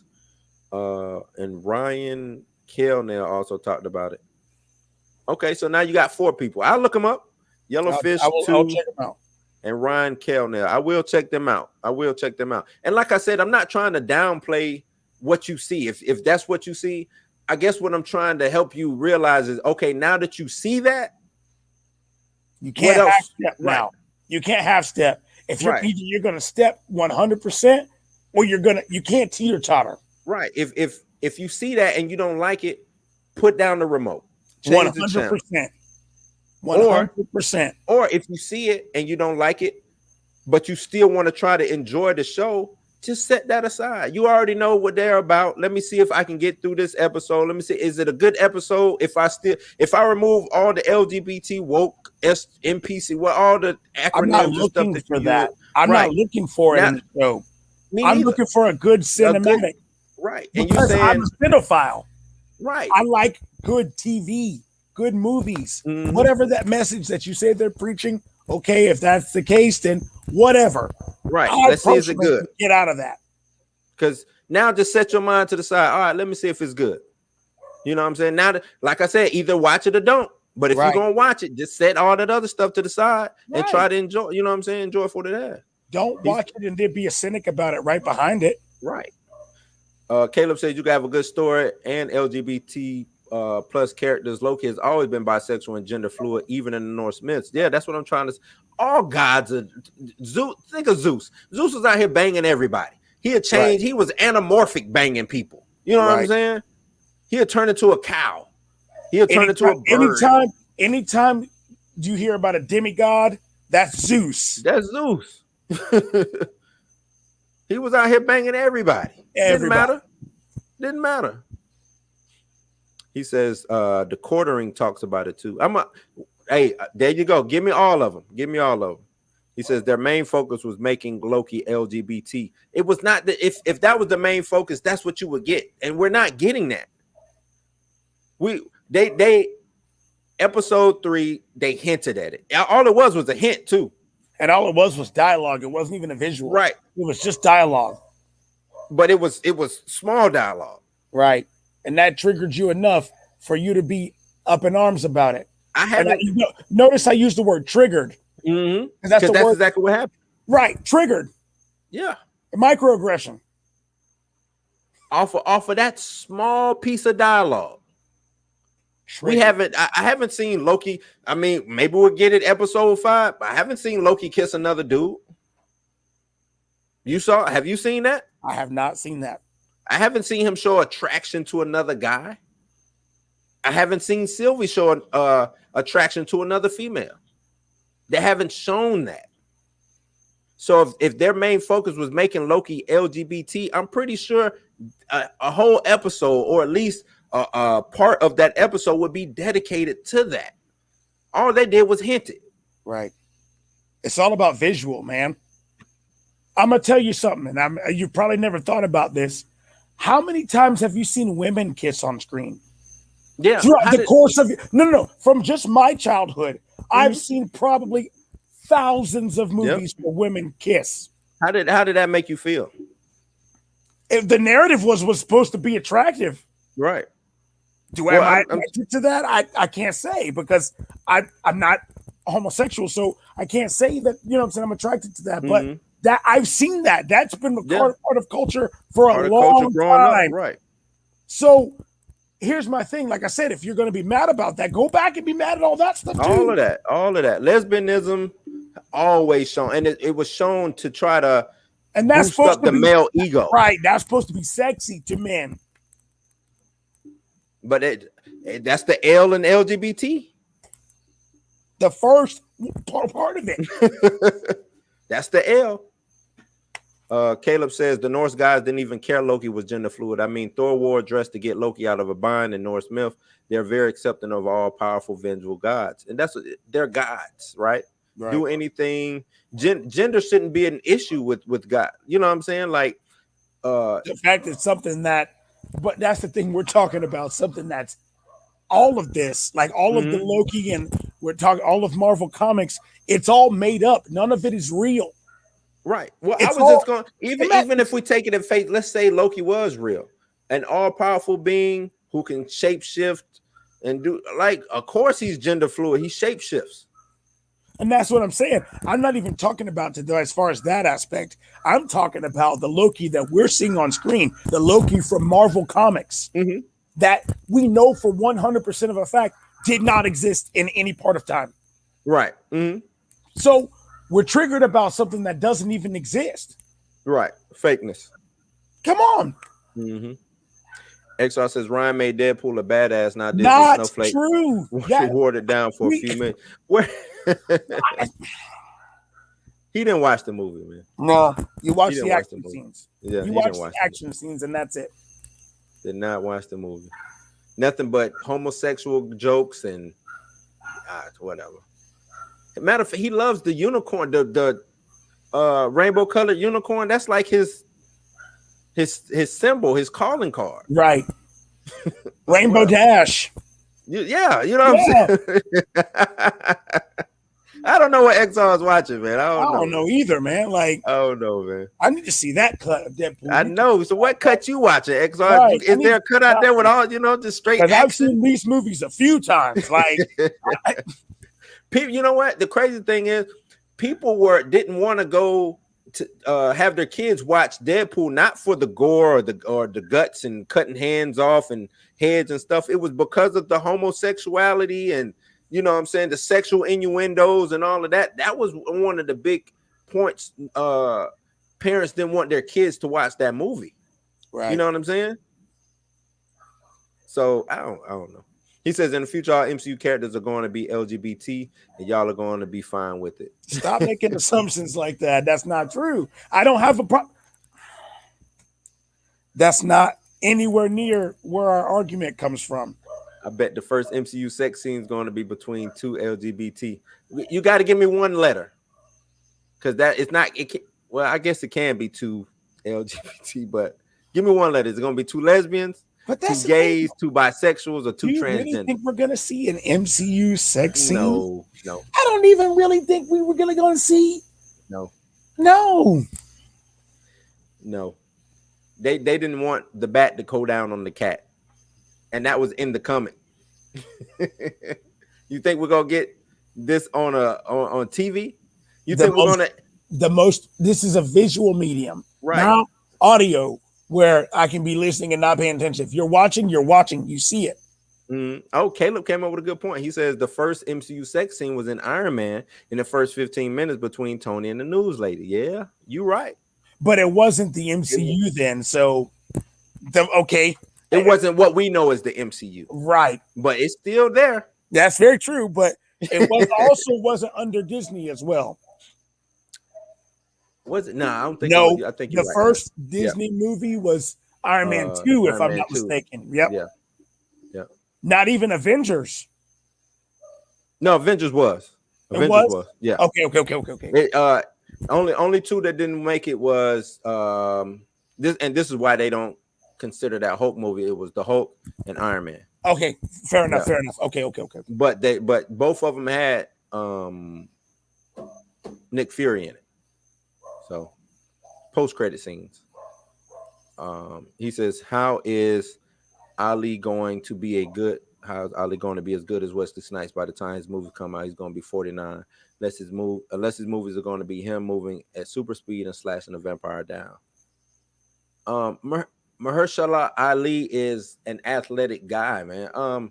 Just because you're 49 don't mean you can't do the things that you were doing at 30, Right. at Exactly. at 20. I'm grazing 40. I can still go out and run with 18-year-olds playing basketball. Right. I can still do that. Still put up numbers. Right. Tom Brady's 42. He's still winning Super Bowls. Right. You know, Kobe was 38 when he finally retired. Kobe had another 10 years if he wanted to play. Right. If right. He probably could have kept playing. Right. Right. It's Bolo Yang. Who else? There was somebody else. Michael Jai White. Vince Carter is over 40. Right. Vince Carter. And he makes a starting spot every team he goes to. Right. So yeah, age now, the way the technology of medicine has persevered and gone up, age or being hindered by age is now becoming a thing of the past. It's all about maintaining. Right. If you have a bad base, right, you're gonna have a bad future. There you go. If you're not performing maintenance on your body, then yeah, it's like a car. Right. A car run you 300,000 miles if you do, you know what I'm saying? If you do it right. Take care of it. Take care of it. So Mahershala Ali, I see him as an athletic dude. I'm pretty sure he might not be a martial artist in the sense of what Wesley Snipes does, but can he do some moves and make them look good? How hard is it to swing? You know what I'm saying? To really swing a sword. I think the thing is, and this goes back to my recast T'Challa thing, we get so stuck on who the first person to play that character is. Yep. Who else would you want to play Blade? You know, I mean, I'm pretty sure some actors out there, but all of the other, what black martial artists do you know? That's one thing. That's an actor. Give me a black martial artist. Michael Jai White is the only one I can, and Wesley Snipes are the only two I can really think of. And they old as hell, right? I mean, I feel like Michael Jai White could do anything you wanted. No, I'm talking about as far as using XR's logic. Oh, okay. Right. Yes. Yes. You know, you using that logic. We still need actors. And I think that's what you're missing. I still need an actor to act, to have dialogue, to be able to have good rapport with the other actors. Not just go grab some martial artists off the street and say, hey, you're gonna be Blade for the next 10 years. Learn how to act, bro. Like, no, that's a waste of production. That's a waste of money. I don't got time to train this dude on how to act. I can easily bring choreographers in. Yep. That's nothing. But I can't train this dude how to act. That takes time. Yep. Choreographed moves don't take time at all. Nope. All right, we're going for a week. We're going to train on this scene right here for a week. We're shooting it next week. That's it. But to teach somebody how to act who's a martial artist, one thing, he might be scared of the camera, could be awkward. No, it's a waste of money, bro. Yep. He says without martial arts fighting, the only use of guns. He says moving at the speed of super speed and slashing a vampire down without martial arts fighting and only using guns. Did you like Underworld? Kate Beckinsale doesn't know a lick of martial arts. I don't think nobody in that movie knew anything. You know what I'm saying? Right. Maybe, but it was a good ass.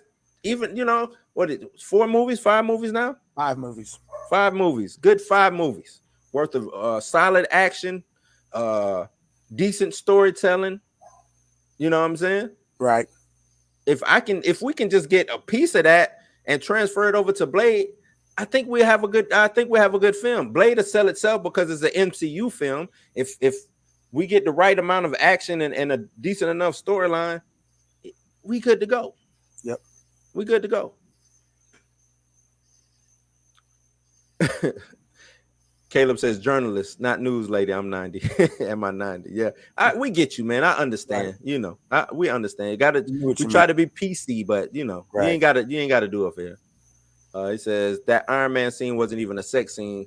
They were just kissing, and the real sex scene was Jessica Jones. XR, what do you want? You want porn? That's what it sounds like. What do you want, my guy? You want porn? You'll never see that in the Disney film. They got plenty of porn parodies. All the time. Iron Man. You know what I'm saying? Like, and why do you need a vulgar sex scene? Answer that for me. Because that's what the 90s was all about. The time has come and passed. We don't need a vulgar sex scene to know that they were having sex. Right. We don't need that. The only reason why you would need a vulgar sex scene is if it does something for the story. Right. Perfect example, Monsters Ball. Right. That made the story completely turn. Mm-hmm. That's the only reason I see that working. For something that contributes to the story. Jessica Jones was a vulgar sex scene because these are two superpowered beings going at it. So they wanted to show you, you know what I'm saying, that dynamic. Right. So I understood that. But after that, after Jessica Jones, how many sex scenes did you see in Luke Cage? How many sex scenes did you see in Jessica Jones? Because the sex scenes had nothing to do with the story. Right. It didn't move nothing. That one was just to show Jessica Jones and Luke Cage what it would be like. Other than that, why do I need Captain America and Peggy? Mm-hmm. In the bed, you know what I'm saying? That does not. This isn't a love. It's not a love story. It's not a rom-com, so to speak, or whatever. It's not that. Or we haven't gotten that yet. Maybe Marvel might come out with a rom. Who knows? But as of right now, none of these stories exhibit enough to where we need a sex scene. None of the stories are complementary to a sex scene in them. We don't need it. Don't need it. I don't need a straight sex scene. I don't need a gay sex scene. I don't need a lesbian sex. I don't need none of that unless it's doing something for the story. That's it. So Daredevil TV show had sex scenes better than the Iron. What sex scenes was in Daredevil? Was there a sex scene in Daredevil? I'm not sure. I have to think about it, but is that what you're looking for? Right. I mean, it's like I said, there's porn parodies all over the internet. If you just want to see a superhero having sex, I'm pretty sure you can find that on one of these porn sites. Easy. And that should quench your thirst for a Marvel sex scene. Right. They even have, I'm pretty sure they even probably got like Superman and Storm or something like that. You know what I'm saying? I'm pretty sure they got cross.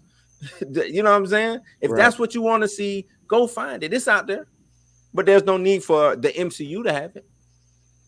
No need. He says, I don't see Ali doing roundhouse kicks and side kicks. All those other actors you mentioned were real martial artists. Being athletic doesn't mean you can do martial arts stuff.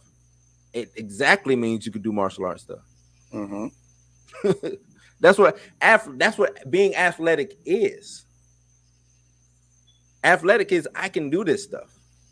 That's what being an athlete is. If you go into martial arts and you're not limber, because limber is part of being athletic. If you don't know how to control your body, that's part of being athletic. If you don't know how to move your body and just, you know what I'm saying? All of that is athletic. Yep. That's the definition of athletic. Come on. And XR, you say you do martial arts. That's the definition of athletic. Right. Come on, my guy. Says Ali scenes will probably be CGI and his martial arts scenes will close-up camera. No, what did he do? He did he had fight scenes in a couple movies he's been in. I'm gonna go back and let me pull up his filmography. You already got it up. Yep. Let me see. Which one was a good one? Benjamin Button. Predators. He had fight scenes in that. Hunger Games.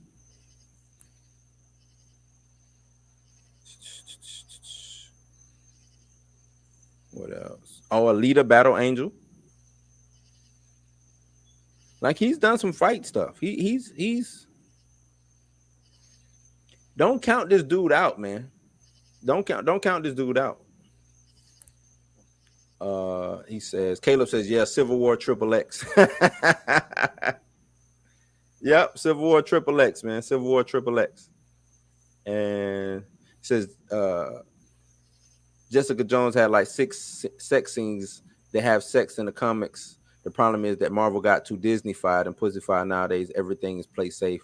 Those shows had a good story. 6 sex scenes. Did the sex scenes push the story? Was it her dealing with her depression? So she had, you know what I'm saying?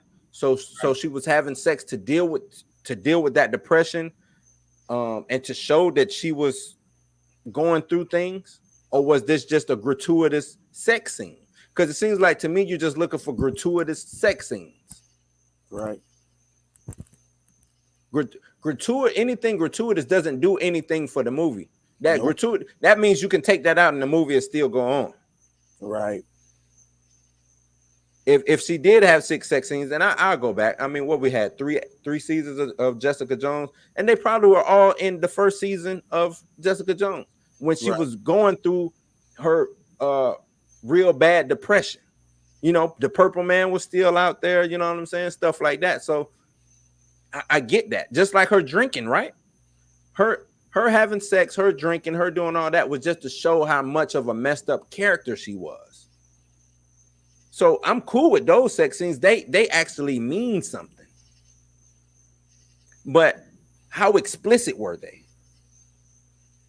That's what I'm trying to get. How explicit? Because you were like, oh, they were just in the bed kissing. What do you want to see? Penetration? You trying to see doggy style, missionary? What you trying to see as a sex scene? Because when you do a sex scene, and I have done one, but when you do a sex scene, you just need to purvey or to show what, you know what I'm saying, that these two got it on that night. That's it. Right. It don't matter if it's just the edge of the bed with the feet hanging out and them, you know what I'm saying, the feet touching each other. Right.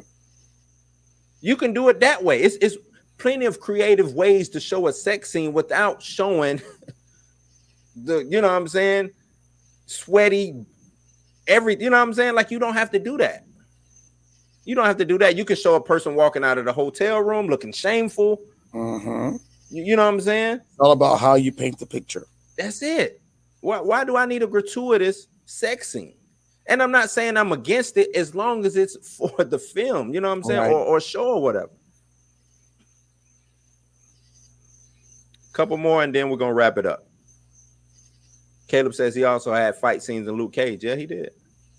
Says Daredevil and Elektra had sex scenes I wasn't looking for, but it showed that the writer wasn't holding back. Also, the show had a good story for me, better than WandaVision and Loki. So the story was better than, but did the sex scenes make the story better than WandaVision and Loki? So, because what you're telling me is, if I was writing a show, if I'm writing XR show, all I need to do is have my protagonist and have an antagonist, have a damsel in distress, have the protagonist bang the damsel in distress, and then have a dope ass fight scene with the antagonist. The end. That's all I need. Yep. That's what you're telling me. You're telling me that's all I need. No kind of real story, no substance to it. Just sex scene, fight scene, the end. Or maybe an introduction. Oh, I'm sorry. And damsel in distress. We got to have a damsel in distress. You said that. Yep.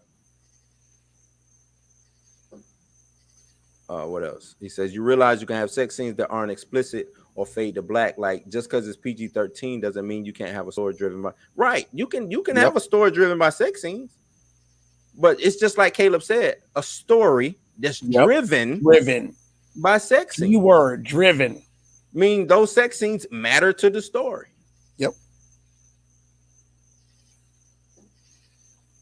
Yes, she was having sex to deal with her depression and anger. That's why only Luke Cage could control her. Luke Cage didn't control her. They were both broken at the time. They were both broken. Remember, Luke Cage had just lost his wife, or so he thought. He was dealing with what he was dealing with at his bar, and she was dealing with what she was dealing with, and they just found themselves being kindred spirits. It wasn't that he controlled her, right? But that's, you know what, that you saying that XR lets me know. You just opened up your psyche a little bit, right? It lets me know how you really feel. Yep. It lets me know how you really. I ain't gonna get into it, but I'm gonna put a pin right there. That lets me know how you really feel. Thank you. This is, you know what I'm saying. Thank you for your TED talk. Yeah, I'm gonna tell you this, XR. I'm a deep diver, dog. Oh, no doubt. And all it is you gave just enough. Yeah. That's all you had to do is say it. I'm a deep diver. I listen, I pay attention to words, how words are used, all of that. That's called having dialogue with somebody. Yeah. You learn that when you learn that as an actor. Right. Just paying attention to the story. That too. Right. To me, story matters way more than context matters. You know what I'm saying? The story matters to me. Yep. Your story matters. Caleb's story. Everybody in this chat, y'all matter to me, and I pay attention with all of y'all, right, to what you say, because I don't want to get misconstrue what you're, you know what I'm saying, what you're saying or anything like that. So I read it, and I read it a couple times before I answer or come back. But you just, I'm gonna keep a pin on that one. Yep. Keep a pin in that one. Seriously, what do you want? You want to see Superman banging Lois's brains out under yellow sunlight? I don't know what he want, man. I don't know. That's funny though. Yeah, that's a visual out of this world. That is funny, man.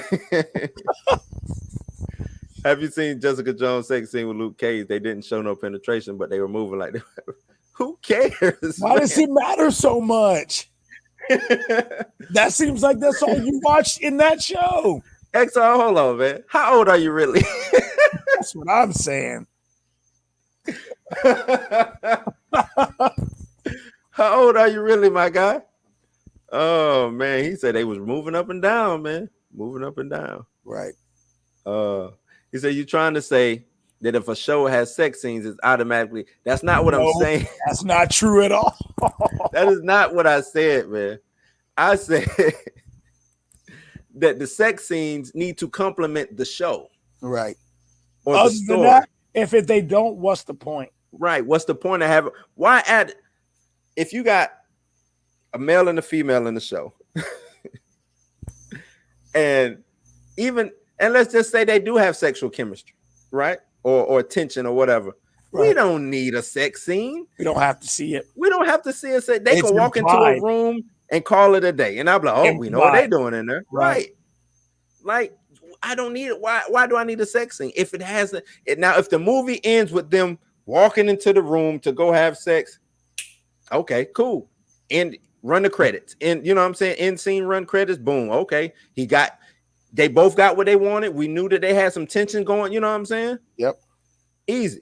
But to just throw them and just me, you know what I'm saying, me seeing him bang the shit out of her and like you said, making the movements and all the sweatiness and what?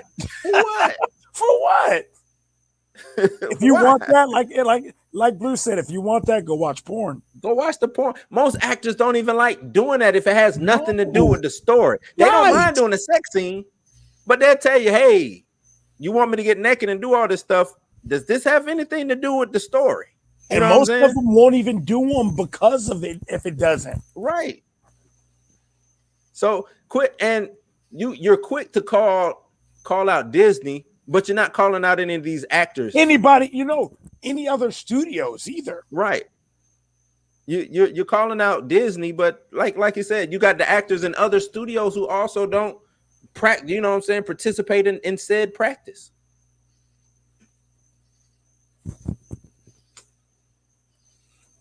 He says, but seriously, Corn. I think he meant Pornhub.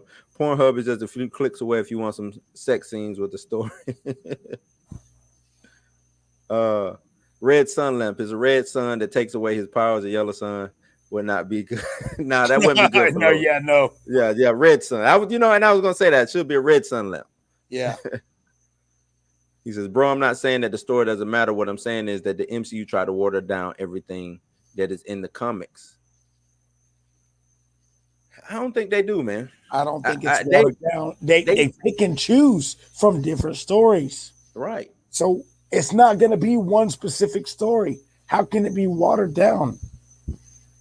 And it's too. The bad thing about having so much stuff to pull from is I got so much stuff to pull from. That is bad within itself. I gotta go through all these stories. I gotta see what works, what doesn't work. Did this work in the 90s or will it? You know what I'm saying? You gotta think a lot of the stories that they pulling from are stories of that time period. Right? Yep. A chain smoking, whiskey guzzling man isn't what a man is perceived to be today. Right? Right. Working in, you know what I'm saying? Working, you know what? Door-to-door salesman. That was a product of that time period. Yep. You don't necessarily get door-to-door salesman now. Not as much. Not as much. You know what I'm saying? But that was a big thing back in the day. Yep. Big business. Door-to-door salesman. That's not no more. No. Look at malls. Malls are disappearing. It was a product of its time. Yep. You see what I'm saying? Yep. Things evolve. Comics had to evolve, change. So it's hard when I'm pulling a dope story from the 80s. I have to evolve it for a 2021 story. Because I can't just go and get an 80s storyline and bring it to 2021. That's called a period piece. Right. It doesn't correlate. It doesn't match up. Because if I tell that same story, people are going to be scratching their head like, what the hell? Right. You got to set a story like that in the 80s and call it a day.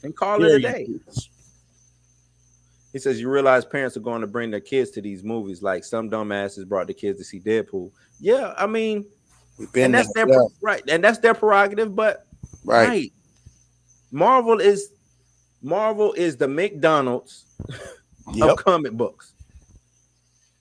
It has nothing to do with Disney. Marvel's been that way. Yep. They carry that comic code authority badge for a reason. That's one of the reasons why everybody left and went and formed Image, because they didn't like having to do things under that comic code authority. I'm telling XR, go and do a little research on some of the things that you're talking about. You keep blaming Disney, blame Marvel. Blame Marvel. Marvel, just blame Marvel, man. Yep. Blame Marvel. He says, do you think they're going to use Taskmaster in the future? I do. Now, see, that's a valid question. I like that question. Yes. I absolutely think they're going to use Taskmaster. Taskmaster will be, because I think Marvel is done killing off characters. Yep. The way that they did it in their early phases. Even Carly got away, right? Carly didn't die. In Falcon and Winter Soldier, did she die? I don't think so. I think she got. I'm gonna have to go back and watch. Or was she on that truck that blew up? I'm gonna have to go back and watch. But I think Marvel's done.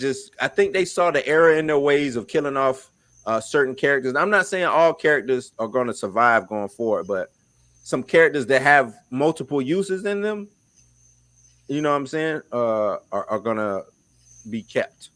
Mm-hmm. He says, well, I kind of agree that the mythology and lore is watered down. I mean, they had to mash 7 years to come in history right into 20-something movies and that's what I'm saying. Like, what do you want me to do?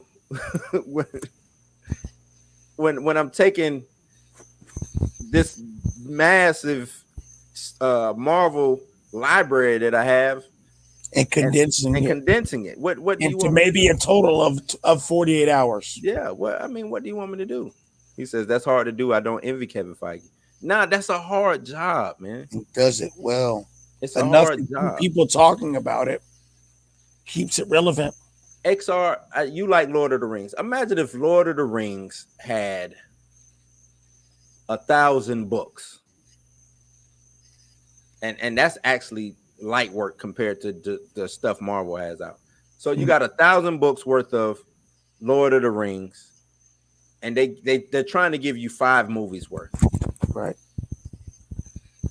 of all those books, or maybe just a portion, maybe just 20 of those books.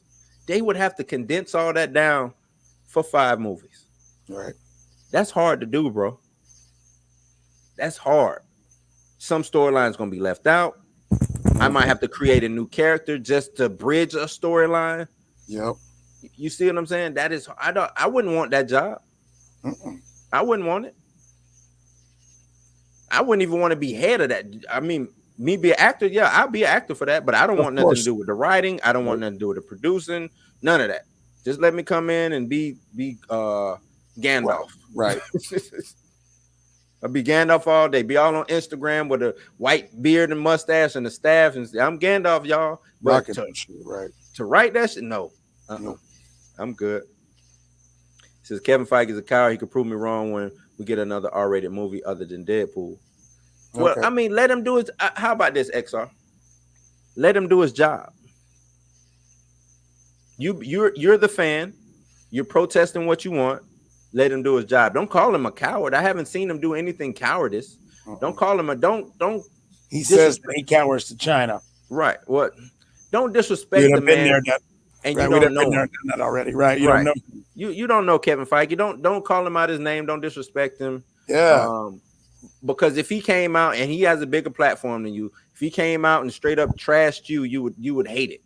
And that's the thing. He's got a lot more influence than you do too. So don't call him man out his name. Yeah, have some couth, man.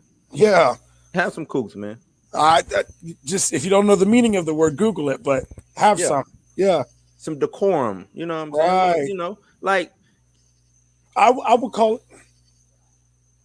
Yeah, couth is the best word. That's the best word. That's the best word. Yeah, man. You know. Marvel was fine before Disney took over. I loved Iron Man 1, The Incredible Hulk. Then after that, it got watered down to Disney 5 for my like. Everything now is too cookie. I guess he's saying cookie cutter vanilla flavor. I mean, I guess you could say that. But the same people, and I'm gonna keep saying this, nothing changed. Kevin Feige's been there for the top. Was the producer on both. The same group that's doing these movies has been there since the top. Only thing Disney did was just they bought it. Money. Right, that's it. They gave them money. And I'm gonna tell you this: Disney had already owned Marvel. They just didn't own, or they just had nothing to do with Marvel Studios at the time. I think they bought Marvel. When did Disney buy Marvel? Was it 2006?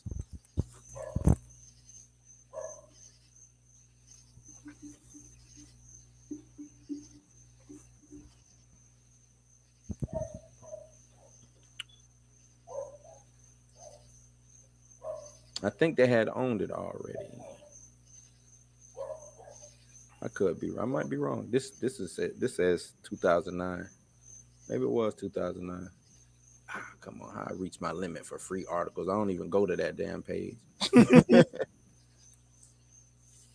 Yeah, I know.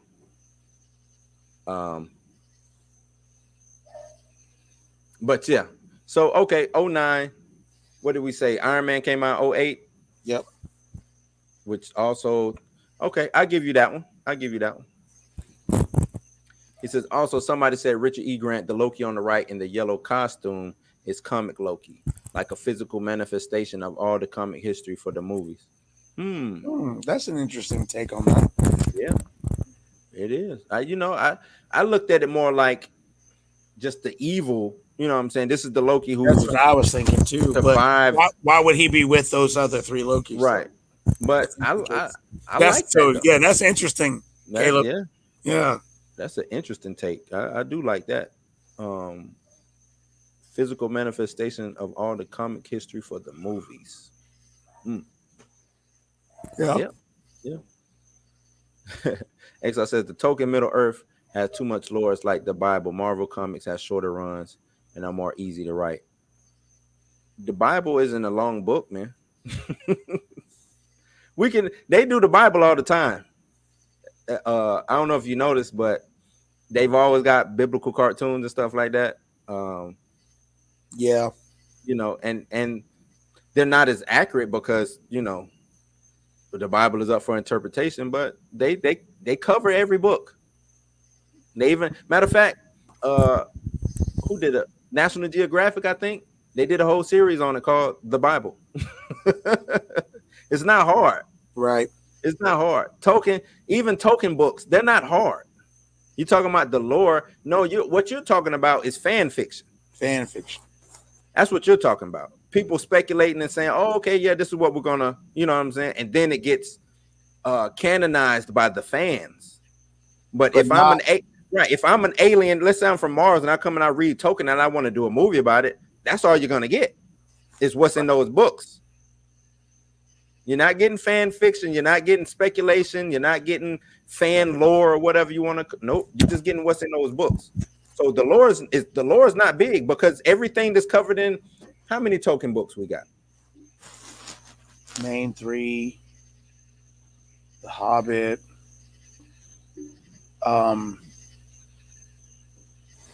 Let's see.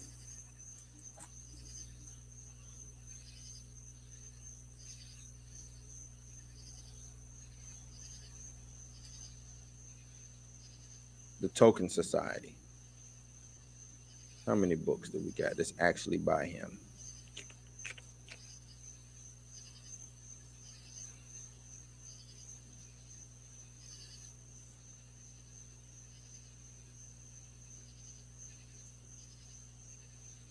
Not a lot.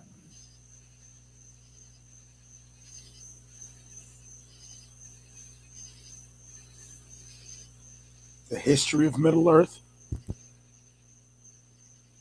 Mm-hmm. Okay, 12. 12 volumes. 12 volumes. 12 books isn't a lot. It's 52 books in the Bible.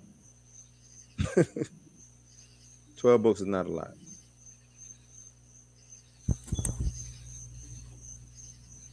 Disney didn't buy Marvel until after Avengers 1. Okay. See, Caleb says, well, Caleb agrees with right. I thought I was right. I was right. Okay. He says before then it was Universal, Incredible Hulk, and Paramount, all the other Phase 1 movies. Right. Was it Paramount for real? Yes, it was. Wow. Disney bought Marvel December. No. I just saw it said 2000. Okay. You probably studio because they bought they bought overall Marvel in 09. In 09, but the film division they probably started after all that ran out with. I could see that. Yeah, that makes sense. It says, have you seen Disney Marvel animation? Is so trash, lazy compared to the 90s Marvel TV shows. Spider-Man, Incredible Hulk, Fantastic Four. And go. I want you. It's a documentary, and I'm glad you brought that up. It's a documentary on YouTube. The dudes who created the X-Men animated show from the 90s. And they will tell you how bad the animation was and how they reused multiple shots. Since you want to talk about laziness, reused multiple shots, changed studios, all types of stuff like that. All the bad things that happened behind the scenes in those X-Men animation of the 90s. Mm-hmm. Go do that. Go watch it. I can't remember the name. I'll look it up tomorrow. Yeah, look it up and send it to me too, because I'm actually interested in that. Right. Yeah. No. I'm gonna just tell you that right now. It was a shitstorm back then. They didn't even want him to do it the way that he did it. Black dude too. Black dude. Didn't even want him to do it the way that he was doing it. So nah, I know we watch a lot of anime and we look at anime and we compare it to American animation, but the stories in the Disney XD Avengers cartoon, the Hulk cartoon, all of that stuff, the Spider-Man Unlimited, that was good animation, that was good stories. I'm not gonna sit here and just let you shit on. Right. Yeah, I can't let you do that, man. I know we love the 90s. I know that. Right. But do not be a product, or you know what I'm saying? Don't be a slave to that time period. Right. Don't do that. I'm not gonna let you do that. It says, oh, sorry, they bought a majority stake in Marvel. Yeah, 09, but the full on ball out of Marvel, including Marvel Studios in 12. Yeah, I thought so. He says they cut a lot of stuff from the Bible, bro. Yeah, but that's what's canon. I know they cut a lot of stuff from the Bible, but that's what's canon. That book, you know what I'm saying? That if, like I said, if an alien showed up and said, this is the book I want to make it to a movie, he's not going to go and find the Gospel of Judas and the Gospel of Mike. You know what I'm saying? No, he's going to have that what's in his hand. That's it. Everything else would be considered fan fiction, right? or apocryphal. You know what I'm saying? To use the proper term. Right. So nah. Disney doesn't own the Bible. What does the Bible have to do with it? Nah, Kayla, we were just talking about comparing the volume volume. Yeah. He brought up the Bible. I was like, the Bible has been done multiple times. It's not hard to bring the Bible onto the screen. All right, I'm gonna do these last three and we gotta go, man. We went over 2 hours a day, which is good. He says anybody can write Marvel and DC comics nowadays. That's why you got all those untalented, uncreative SJW writers nowadays. I want you to go get a job writing for Marvel right now, if that's true. Yeah, that's the same thing I was gonna say. Go do it. I mean, and we preach. That's what we preaching right now, right? We said, hey, if you don't like it, change it. Go get that job. Go do it. Start one comic at a time and change the narrative over there at either DC or Marvel.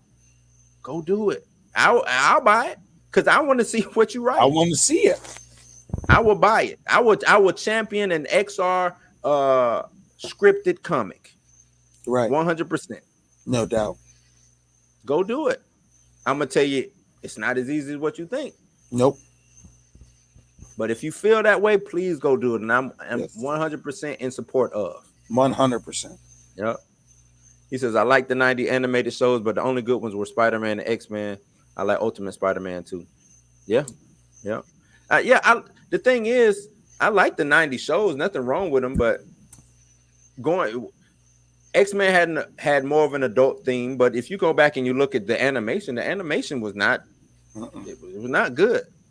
It was not good. Spider-Man's animation was not good.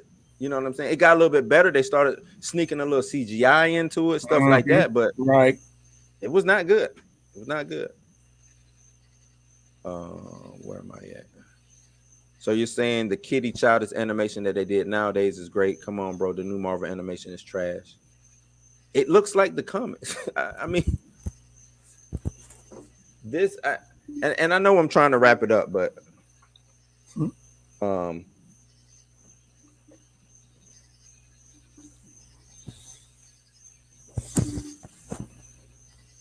and it's for kids. I'm just missing your point, XR. What do you want?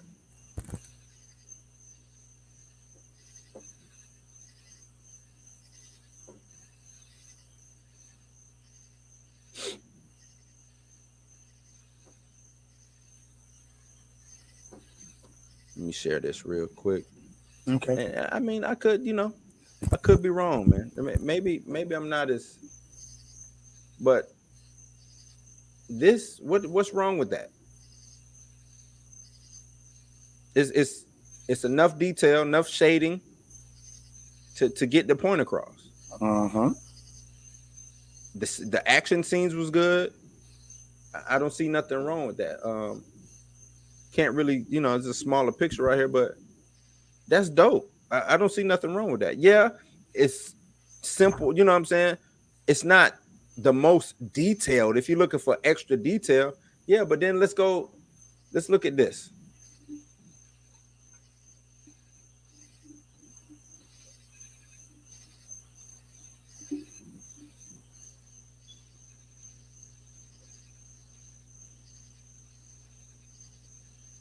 You know what?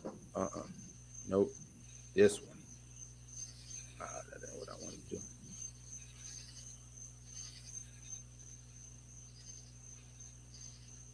My bad. My bad. So that animation, Right. this animation, look at this shit.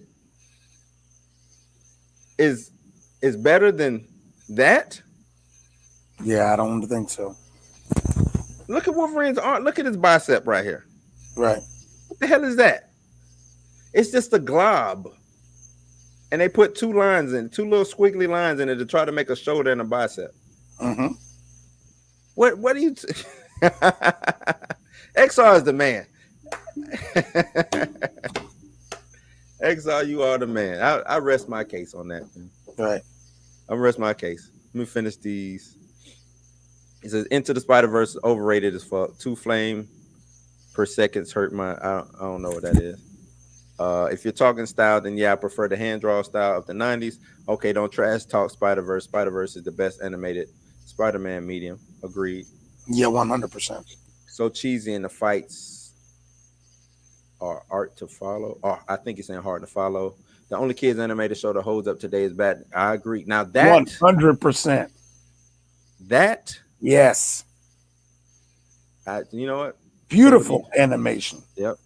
To be fair, Marvel was never that good at doing animation. That's where DC takes the cake. But you're going to be live tomorrow. You're going to talk about the Flash movie leaks. Yeah, yeah. If there is some Flash movie leaks, I haven't seen them yet. They haven't come across. I haven't seen but either. Yeah, I will look into that, and we will talk Flash movie leaks. Like I said, man, if y'all want us to talk about something, let us know. Yeah, we'll research it. I will do that, man. Says Marvel couldn't afford good animators because they were broke in the 90s. You're absolutely right. They were broke. He says the new animation you're showing is 3D. Stop cheating. 3D animation, D3 animation, or 3D animation is easy to do. You go out and try to do some 3D animation on the little tablets. I'm gonna tell you this, XR. I know sometimes sound like I'm talking out the side of my ass or something like that. I'm one of the people who you can consider like a jack of all trades. Mm-hmm. I'm Mary Sue. I'm kind of the same way myself. Yeah, you know what I'm saying. Yeah. And there's a reason behind that, but we'll go. We ain't even gonna go into that. We ain't gonna go that deep, right? But I'm a real artsy person. Mm-hmm. When I went to school, I did animation. I drew comics. I actually had a comic page. I don't know if anybody's old enough to remember the Wizard magazine. I actually had a full page published in that. They was getting first it was they used to do you drew on the envelope, right? Mm-hmm. I had one of my envelopes published. Then it was to get a whole page published.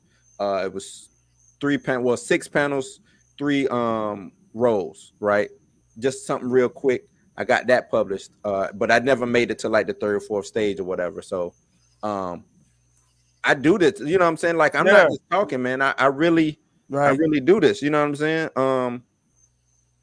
I act, I do music, you know what I'm saying? Anything that's creative to keep me good, because if I'm not doing that, when I get idle, I get stagnant. I'm one of those. I got to keep doing something. You know what I'm saying? So I'm everything that I'm talking is from experience, personal experience. Yeah, it's personal experience, man. I consumed X-Men of the 90s. I consumed Spider-Man. You know what I'm saying? All of that stuff that you're probably just now getting into. I lived it. Right. You see what I'm saying? I lived it. Me too. Right. All of it. It was every Saturday. Right. You know what I'm saying? I used to be, my mom used to be like, why you not going outside? I'd be like, because I'm drawing. Right. I'm in the room drawing, just constantly drawing. You know what I'm saying? It's up in the attic. I would show y'all some. Tomorrow. I'm gonna show y'all some of the stuff that I kept or whatever. But yeah, man, art. I took art all throughout high school. Right.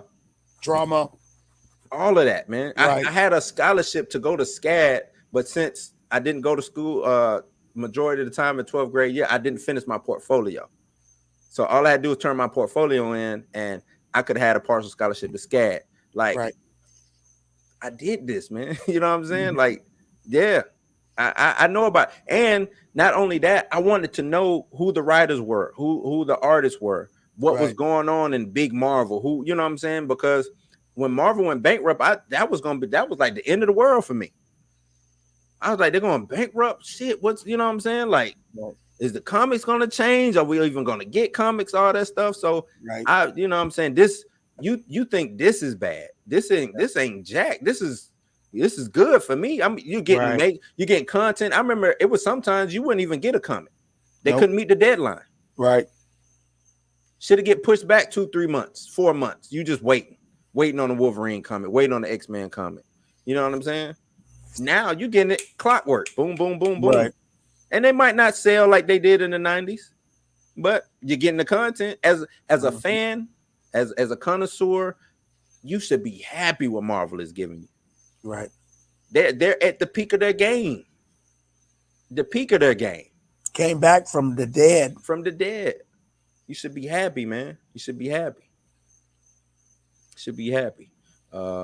Did you hear X-Men and Spider-Man animated series are getting a 4K remaster? They're actually going to clean up the animation a little. Ooh, that sounds very nice. That'd be nice, but are we still going to get this?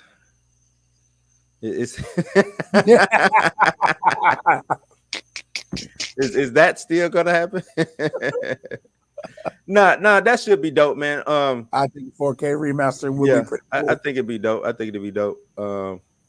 He says, I grew up on Spider-Man and his amazing friends. Yep. Oh, man. That art there. We ain't even gonna talk about that. Nope. Don't even need to go there. Or Super Friends. DC Super Friends. Ooh, stop it. If Marvel is smart, they should contact some Japanese freelance artists to animate their TV shows and movies. They already did that once. They all played on Spike. Mm-hmm. I remember those. Well, they have them on. Are they on HBO right now? I think Crunchyroll, because Crunchyroll, I think, has them. So you might want to try, because they did the X-Men, they did a Wolverine, they did an Iron Man, they did a Blade, if I remember correct. Yep. And I think Crunchyroll has them, and I hated them. It wasn't the right animation for that. I hated them. I don't want to see that in an anime art style. It's doesn't fit.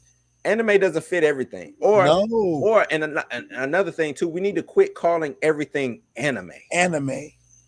Everything is not anime. Some things might be stylized in said art form, but it's not anime.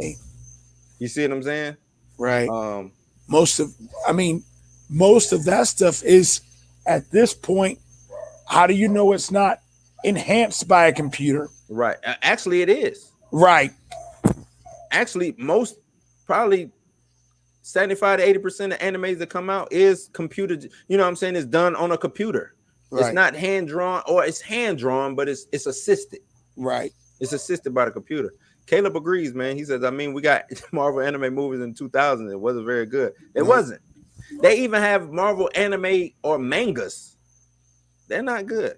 You know what I'm saying? The translation does not. This ain't good. They're totally different. You know what I'm saying?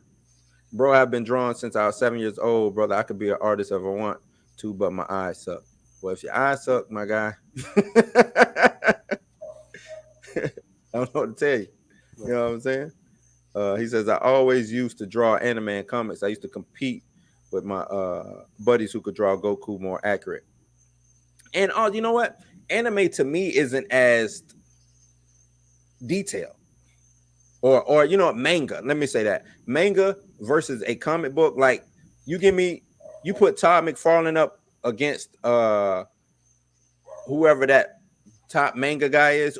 You know what I'm saying? And I'm going to pick Todd McFarlane every time. Mark Silvestri, Eric Larson, the Herbert brothers. I'm sorry, I'm gonna go with my American artists all the time because I guess one thing is the bias in me because I grew up on that, and then just the detail, like the attention to detail that American comic book artists give you. Greg Capullo, the way he does Batman and the way he does Spawn, like that's man, I'm trying to tell you, dog. You can Compared to see all the dimples in the face yeah, man, and detail. Give me one manga or even an anime show that has any characters that have details in the face. Yeah, Jim Other Lee, than just square faces and rounded faces, and they don't look real. They don't look like real people. Man, they look like animated characters. Give me that's exactly. Give me them American artists all day, every day, man. He says, look up Yutaka Nakamura. He can animate anything DC or Marvel. Yutaka Nakamura. I'm gonna look him up right now. But we about to wrap it up, but I'm still gonna look him up. Right. We're pushing 2.5 hours. I know, man. But I mean, they bringing up some good. See, I like this is the conversation. Yeah, that I like. Right. I agree 100%. Get XR. Give me this all day, every day, and we could go in. That we can go, but not when Yeah, because we get sidetracked with the social justice stuff. Like, give me this stuff. We're not here to talk about that. Right. This is the stuff we need to be talking about, man. This is good stuff. Okay, so this is a pretty young guy too, huh? No, he's not young. 53 years old. He looks young though. What does he do?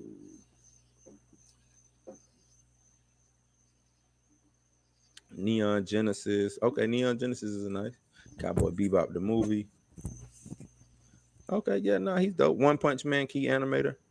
No, he's dope. And I'm not taking nothing away from those artists. I'm just saying different animation. Right. And who I would pick. Right. I would pick whoever did the DC Universe cartoon. And I don't know who that was. But I think they were American, but I would pick them. You know what I'm saying? I like their stuff. We already know about Batman, the animated series. You know what I'm saying? Stuff like that. So he says, have you seen the Japanese Spider-Man live action show? It's wild. And yeah, I have seen it. You need to check out the Indian Spider-Man. That's what I thought he was talking about. Is that what you're talking about? Yeah. That's the one that's wild. Spider-Man carries a gun. Yeah. That's the one that's wild, man. That's the one that's wild. Yeah. This is Spider-Man to hold somebody up with a pistol. He says the most detailed artist in comic book industry is Greg Capullo, but for JP Usaki Murata has a lot of details, even more than most Marvel artists. Also look up Jorge Jimenez. He's a great artist for DC. Yeah, I know Jorge Jimenez, and Greg Capullo is top 5 in my book of artists who still do it. Yeah, Greg, I mean, like I said, his work on Spawn, his work on Batman. I remember he used to do X-Force in the 90s, and he changed his style up. So if you ever go back and read some X-Force comics, you'll see his name on there, Greg Capullo. I mean, but a lot of these artists, they mature, they get older, they change their style up. Todd McFarlane changed when he used to draw the Hulk, when he used to draw Spider-Man and stuff like that. His art doesn't look the same now as it did back then. But yeah, it's some great artists out there on both sides, whether it's anime or whether it's the traditional American westernized style that I like, man. Escaflowne is a dope show. I like Escaflowne. And Caleb says the guy who did the DC animated movies is doing the Critical Role animated show. Okay. All right. Well, check that out, man. I hate that they switched from him because he was killing it. Yeah. And I know that they ended it with that Justice League Dark. That was the last official one or whatever for the DC. Which one? Apocalypse War? Yeah. Okay. Yeah. That was the last one. And now they switch. This one doesn't look it's not bad. It just ain't that guy. I feel you. You know what I'm saying? I can understand that. Yeah, and that's all it is. Especially when you become accustomed to him. Yeah. Yeah, I mean, that's your prerogative. It's art is subjective, man. That's why I like art. Art is subjective. You might not get it like I get it. Right. That's one. You go to these art shows, you see that black square piece and you like, man, or what? It's a black square piece and it just got a dot of white in the corner, Right.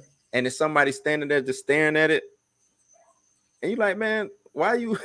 What do you see that I don't What do you see? see? You know what I'm saying? But that's what's so dope about art, man. Yep. That one white in a sea of blackness might mean something to that person. Right. To you, it's just a dot of white on a black. Exactly. You know what I'm saying? Exactly. Yeah. Yeah. Philip Tan is dope. Philip Tan is dope. He says Critical Role is a D&D live play on Twitch with voice actors. Oh, okay. Okay. I'm gonna check it out. Yep. But yeah, man, we wrapping it up. I appreciate all the candor, man. We Right. did this to damn near 12 o'clock. And yeah, XR, like I said, I really enjoy you, man. Let's get rid of some of that. Well, let's get rid of that. Let's get rid of that SJW stuff. And let's just be more critical in critiquing what we're actually seeing and not purveying our own emotion, Right. personal feelings into it. Let's just critique it for what it is. You know what I'm saying? Now, if the underlying tone is actually there to where they just beating us over the head with it, I don't have no problem discussing that, because there's some films like that, some shows like that. Yep. But if you just, you know what I'm saying, reacting off a hunch or something that you might have heard and you know what I'm saying, or just is triggered by, let's just keep that over there and let's just talk about whether the show was good, was this a good episode, was it a bad episode, tell me why you didn't like it, you know what I'm saying? And let's just keep that social politics over there, because that's what that is. That's social politics. We're gonna keep that over there. That's for a different show. Yep. If you want to come on my other show and you want to talk that, we're going on my other show and talk that. But that's for something else, man. But I really do appreciate y'all. Like, subscribe, hit the notification bell, share. Donate if you can. $ Bluminati is the Cash App. www.buymecoffee.com/blueshouse. You can also donate there. Kobe. Yeah. What you got for me? You got anything? I'm good. We can rock. Okay. We out, man. You ain't got to go home, but you got to get the hell up out of here. XR will answer your two tomorrow, okay? And what he said, the flash leaks. Yeah. Okay. I'm gonna look for those. Yep, I'm gonna look those up, man. Peace. Y'all enjoy the rest of your night or whatever's left of your night. Right. Be easy. All right.